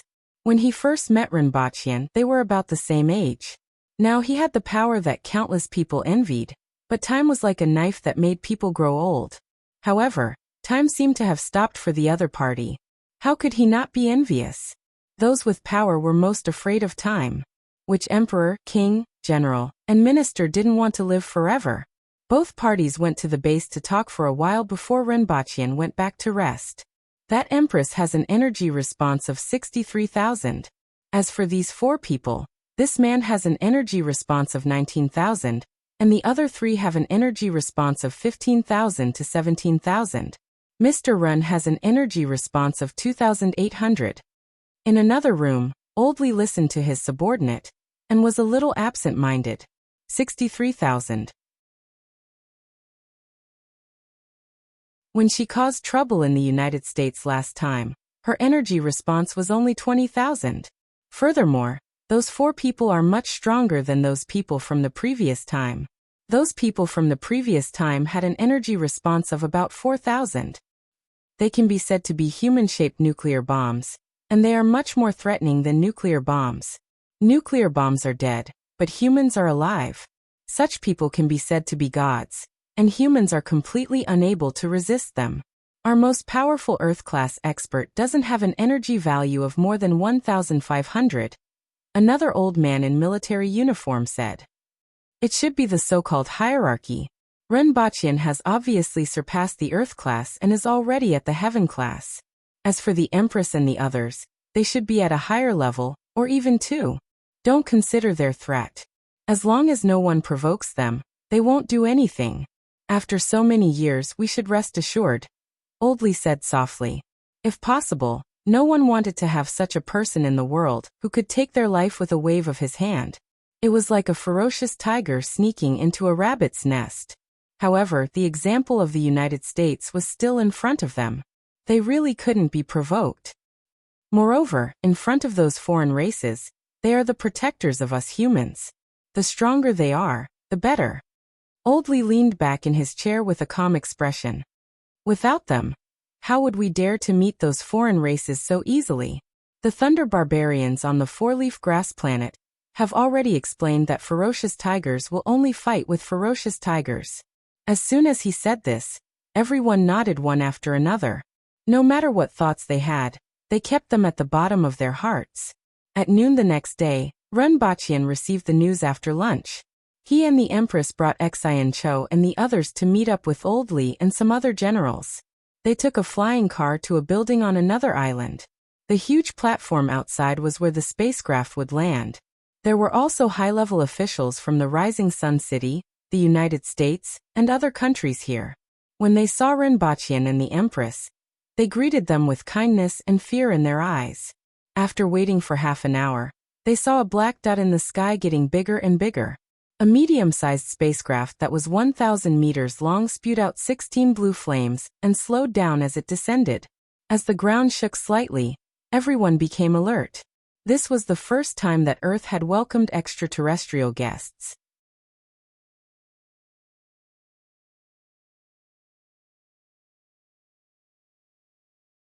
Chapter 1229. This is Earth, the home of those humans? In space, A lady dressed in a luxurious robe looked at the screen in front of her. On it was the image of the outside world of the spaceship. It was a blue planet. The lady had short hair and was not particularly beautiful.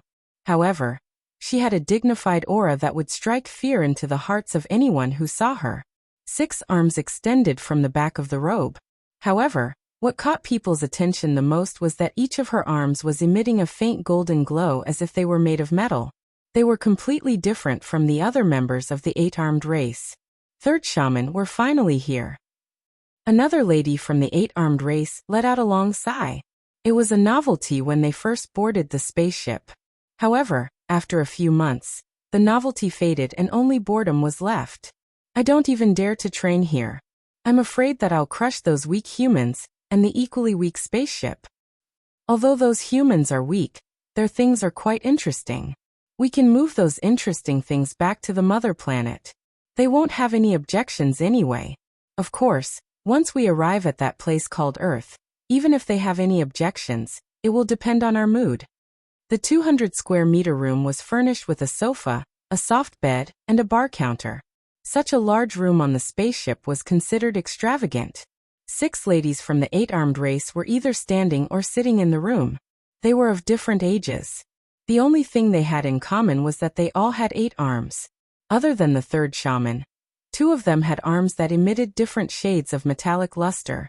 From their positions and expressions, it was clear that the 3rd shaman of the 8-arm race had the highest status. The 3rd shaman gestured for everyone to stop. According to those humans, there are powerhouses among them too. Those humans are so weak. The strongest among them is only a member of the 4-armed race. Those so-called powerhouses are only the strongest among the humans, one of the 8-armed race ladies said casually. The 3rd shaman did not refute. She had a similar opinion. No matter what, the most important thing this time is to understand the situation of the humans and get them to teach us how to build spaceships that can travel in the astral world. Apart from that, their technology is also very useful to our race, the 3rd shaman said slowly. In the 8-armed race's knowledge system, the astral world was beyond the mother planet. In the language of the humans, it was called outer space. Therefore, we are not allowed to act recklessly. It's best that humans are weak. We can make more things, the 3rd priest warned. Then his tone changed. Of course, we have to let them understand the gap between us and them. Lord Priestess, please don't worry, the others said one after another. The 3rd shaman's lips curled into a smile. This was the plan that they had decided on before they came. To them, humans were as fragile as children.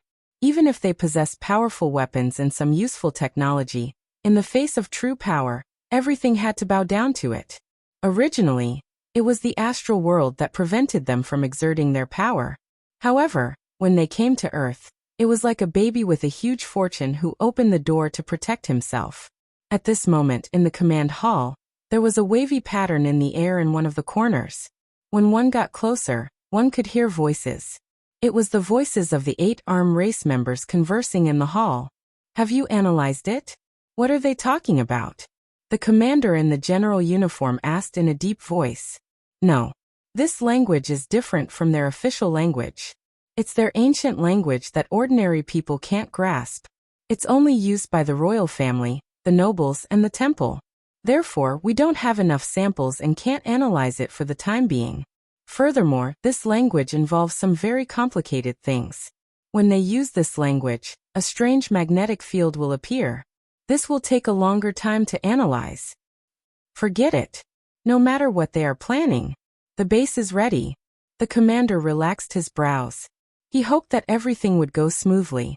It was said that the demons were in the base and should be able to contend against the 8-arm race members.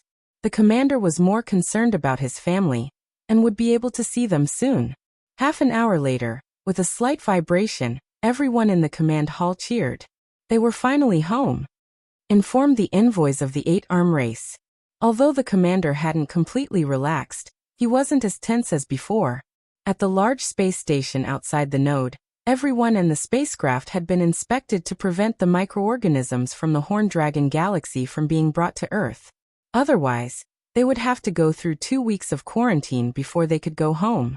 However, they only needed to settle everything in 3 days before they could go on vacation. As the door of the spacecraft opened, Renbachian looked at the honor guards in formal attire lining up on both sides of the red carpet. This gave him a sense of déjà vu when he watched the news broadcasts of various heads of state visiting. It seems like there should be flowers at this time, Renbachian thought. Then, he saw 4 beautiful women selected from various countries standing at the bottom of the gangway with flowers in their hands. Renbachian had a strange expression on his face. He didn't know who had arranged this welcoming ceremony. Aiming nuclear bombs and 100 electromagnetic cannons at this place is a better way to express the goodwill of humans than flowers, Renbachian said softly with a smile. His voice wasn't loud, but it was just loud enough for the people around him to hear. The others acted as if they didn't hear anything. There were high-level officials from various countries here. Even if they weren't the top few, who would dare to aim nuclear bombs at this place? A few experts came out first. They were all real experts who were responsible for communicating with the 8-arm race. Then they saw a few tall figures of women with arms that looked like the 1,000-armed Guanyin. They are here.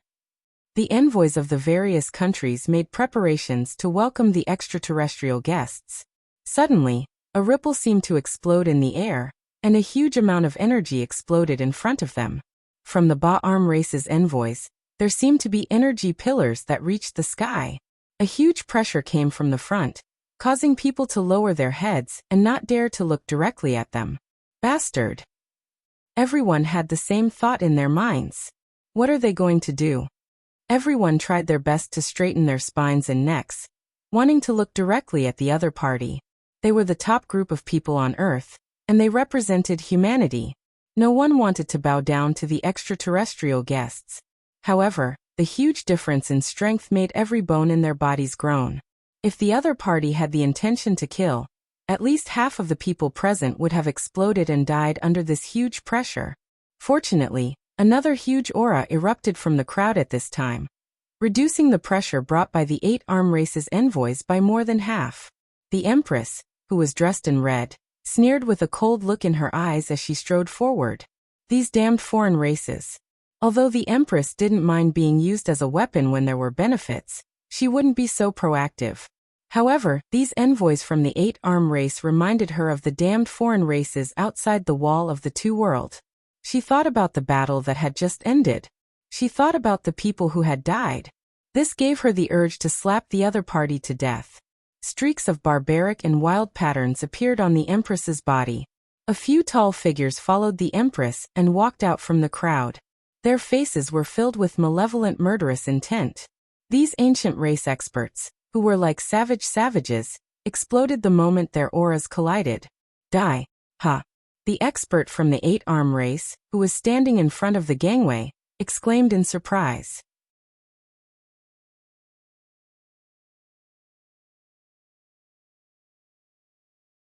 Chapter 1230. The aura of the Empress was like a sharp sword that pierced through the mountain-like aura of the people from the 8-armed race, greatly reducing the pressure on the rest of the people. At the same time, the people from the 8-armed race were astonished. The humans have such experts? The expressions of the people from the 8-armed race changed, and they looked gloomy. If the humans had such experts, they wouldn't be able to use many of their tricks. But how was that possible? After interacting with the 8-armed race for a few months, they could tell that the humans didn't have any experts through their actions and words. Especially when the experts from the 8-armed race demonstrated their strength, the humans' shock and disbelief weren't a lie. This convinced them that the strength of the 8-armed race and above was beyond the reach of an individual human, and even beyond their knowledge. From their observations, ordinary humans weren't even comparable to the children of the 8-armed race. The experts among the humans were only equivalent to the 4-armed members of the 8-armed race, which could be achieved as long as they reached adulthood. The various performances made the 8-armed race believe that although the humans had advanced technology that they didn't have, the humans were naturally weak and had low individual strength. They possessed powerful weapons and technology, but their actual strength was weak. This kind of race inevitably gave them some ideas. Just like children with guns, although dangerous, their threat would be greatly reduced as long as they weren't given a chance to attack. Furthermore, these children had a huge amount of wealth that made people drool. Of course, the eight-armed race wasn't as rude and vicious as the Thunder Barbarians, and they weren't as arrogant as the Thunder Barbarians. What they wanted was to get what they wanted at the lowest cost, especially those technologies that they coveted, spaceships, crew members that helped them operate the spaceships, and other things that they were interested in. As such, they were prepared to display their strength as soon as they got off the spaceship and see how the humans would respond. However, they didn't expect to encounter humans who could rival them as soon as they arrived on Earth. And they weren't alone. The lady in red at the front seemed to have an aura similar to that of the third priest, and was one step away from the ancestral reversion realm. The people behind her were slightly weaker, but they were also at the blood-birth realm. The third priest's expression changed. The queens and the high priest had guessed wrongly. There were actually experts among the humans. This was going to be troublesome. If they hadn't provoked them earlier, they would naturally be able to communicate peacefully. However, they first released their auras and pressured the humans with their auras. They couldn't hold back now. The third priest was muttering to himself. The rest of the people had withdrawn their auras and focused on the Empress. Both parties were at loggerheads. At this moment, the Empress leaped tens of meters into the air without saying a word. Her snow-white fist appeared out of thin air, and everyone seemed to see a gigantic fist that was tens of meters in size appear in the air. Like a cannonball, it blasted toward the Empress. The expressions of everyone at the back changed drastically. Everyone was grateful that this great demon had stepped forward to stop the ill-intentioned Bapai people. Even the Americans who had half of the city destroyed by her felt the same way. However, no one expected that she would brazenly make a move without saying a word. The foreign ambassadors had just arrived on Earth and hadn't even gotten off the spaceship. Without saying a single word, she had already made her move. This was too ferocious. It was too barbaric. It was too satisfying. When it came to scheming, and fighting for benefits, humans were not weaker than any other race. Just now, the eight-arm race had used their aura to suppress everyone. Everyone only needed to think a bit to understand their intentions. Although everyone felt that it was a little rude to see the Empress making a move, they were happy to teach the eight-armed race a lesson. How dare you? A member of the eight-arm race with a greenish-gray metallic sheen on his arms leaped into the air. As he waved his 8 arms, a huge greenish-gray flower bloomed in the air like a lotus platform. This lotus-like flower didn't look eye-catching, but it was extremely dangerous. Those who were close to it could feel a gust of wind brushing past their faces, leaving behind a bloody scar. The moment the gigantic fist in the air touched the edge of the lotus platform, it was as if it was cut by a knife. In the air, the patterns on the Empress's body became denser, and covered almost all of her exposed skin. Her aura rose again and again, and she charged into the lotus platform with large strides. Boom! The two of them separated in the air, as soon as they came into contact. The lotus platform disappeared, and a figure shot out and crashed directly into the spaceship. The fist that was tens of meters in size in the air was frightening. It gathered all of its strength in one place and didn't release it at all. This was what it was like to hit someone. The Empress stood in the air and looked down at the Bapai people's ambassadors. She stared coldly at one of the 8-armed women in a long robe with a faint golden metallic sheen. The third priest looked up and saw that the victor had been decided in one move. The third priest already knew that he was the only one who could stop the Empress. "All of you stand down," the third priest said as everyone walked out from the back. She was holding a long staff with both hands. The people beside her bowed and revealed the 8 long knives on their backs. The third priest could reach out and pull them out. The battle between the Empress and the third priest was about to start at any moment. Everyone could feel the killing intent in the air.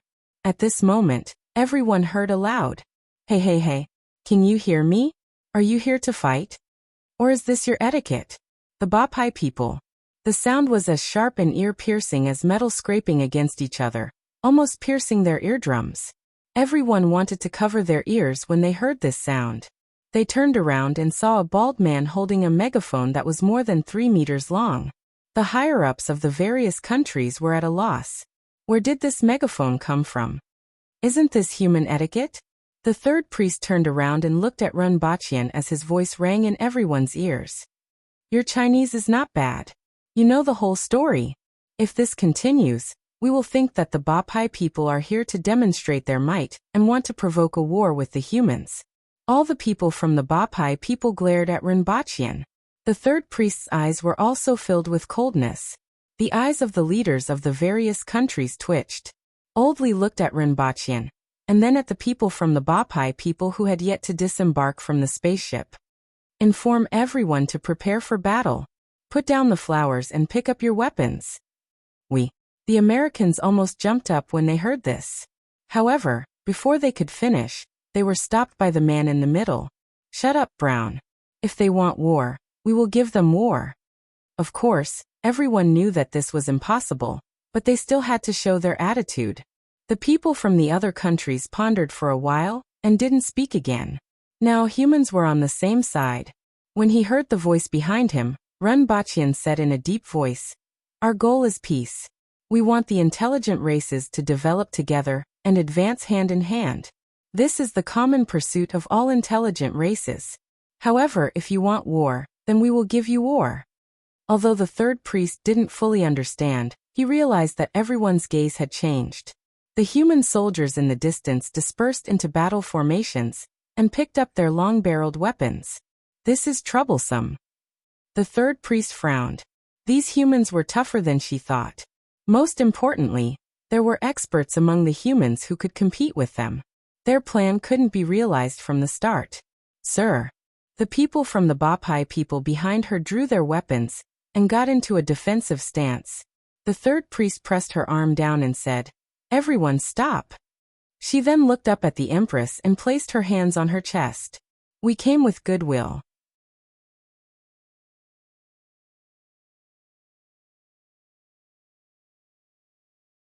Chapter 12:31. Gullies appeared on the surface of the sea as if the sea had been cut into several sections. Then the seawater flowed backward, creating huge waves. 100 meters above the sea, two figures were moving so fast that the human eye couldn't keep up with their speed. Only by slowing down the speed by 10 times could one barely see the blurry figures. It was unknown how many pairs of eyes were watching all of this from behind the screen. Many people had shocked expressions on their faces. Looking at all the data, the Empress in red was much stronger than when she was in the United States. The most surprising thing was that the envoy from the 8 Arms race had an energy value of 45,000, but it was now close to 60,000. The Empress in red usually had an energy value of 30,000, but when her body was covered with dark purple patterns, her energy value soared to 60,000 as well. Both of their strengths had increased by a large margin. Many people took pictures of the patterns on the surface of the Empress's skin to study what they contained. These patterns are likely to be something like an energy transmission circuit structure. If we can study it and put it on the surface of the skin, it can increase our strength. Unfortunately, a large number of the patterns are blocked by her clothes. We need those blocked patterns to gain something. A bespectacled man looked obsessively at the patterns on an enlarged picture. He turned his head and looked at the others with anticipation. The others pretended not to hear him. Who would dare to make such a request? They probably wouldn't even have the chance to collect their corpses. Runbachian sat cross-legged on the beach as the battle between the Empress and the third priest appeared in the air in front of him. More than 20 people from the 8 Arms race stood 100 meters away. Following the intense collision between the two, huge waves exploded on the surface of the sea as if countless bombs were exploding in the water. The two of them separated again after a brief collision, and their figures remained in the air. The color of the Empress's skin was already indistinguishable. It was completely covered in dark purple patterns as if she was possessed. Her eyes were bloodshot and looked like they were about to drip blood. Her red clothes were slightly damaged, and there were bloodstains on her hands. The staff in the third priest's hand was almost deformed, and only 4 of the 6 sabers were left. Phew! The Empress let out a long breath as the patterns on her body began to recede. She moved her feet and walked toward the beach. This was just a sparring match, and it wasn't a fight to the death. If they continued fighting, it would be difficult to stop. This was the third day since the 8 Arms race arrived on Earth. Both sides intended to spar and test each other's skills. After all, strength was strength, and combatability was combatability. Take the Earth Spirit Clan for example. Their ability to use their power was very low, and they couldn't compare to humans at the same level. On the other hand, the 8 Armed race's fighting ability wasn't weak. At the same level, they weren't any weaker than humans. The Empress was having a hard time fighting them. It was especially so when the 6 sabers were brandished like a storm of blades.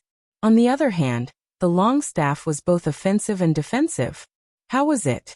Wuxia stood up and asked when he saw the Empress land on the beach. Not bad. The Water Empress nodded slightly as a form of praise. Over the years, the Empress had fought with many experts. Her confidence and foresight had been nurtured through countless battles. For them to take the initiative to praise the other party, it was evident that the strength of the 8 Armed race wasn't weak. The envoy this time was only the 3rd high priest. Above him were 2 other high priests, many queens, and some other experts. In particular, the high priest and the queens were all experts who had taken that step. Even the Empress found it difficult to face them head-on. Sure enough, Earth and Dayo can't be connected at all. It's the same as when the heaven-grade weapon was brought over and directly cut off contact with its original owner. Furthermore, that ancestral mark has nothing to do with one's blood chi, Wuxia said casually. When the Empress unleashed her blood chi with all her might, an illusory human figure filled with savagery would appear behind her. As her strength increased, the illusory figure would become more solid and increase her strength to a certain extent. At present, it could increase her strength by at least 15%. However, when she unleashed her full strength on Earth, the illusory figure didn't appear. It was evident that the illusory figure was only related to the world that Dayo was in, and had nothing to do with blood chi. That is the mark left by the ancestors of the human race in this world, the Empress said. Wuxia nodded.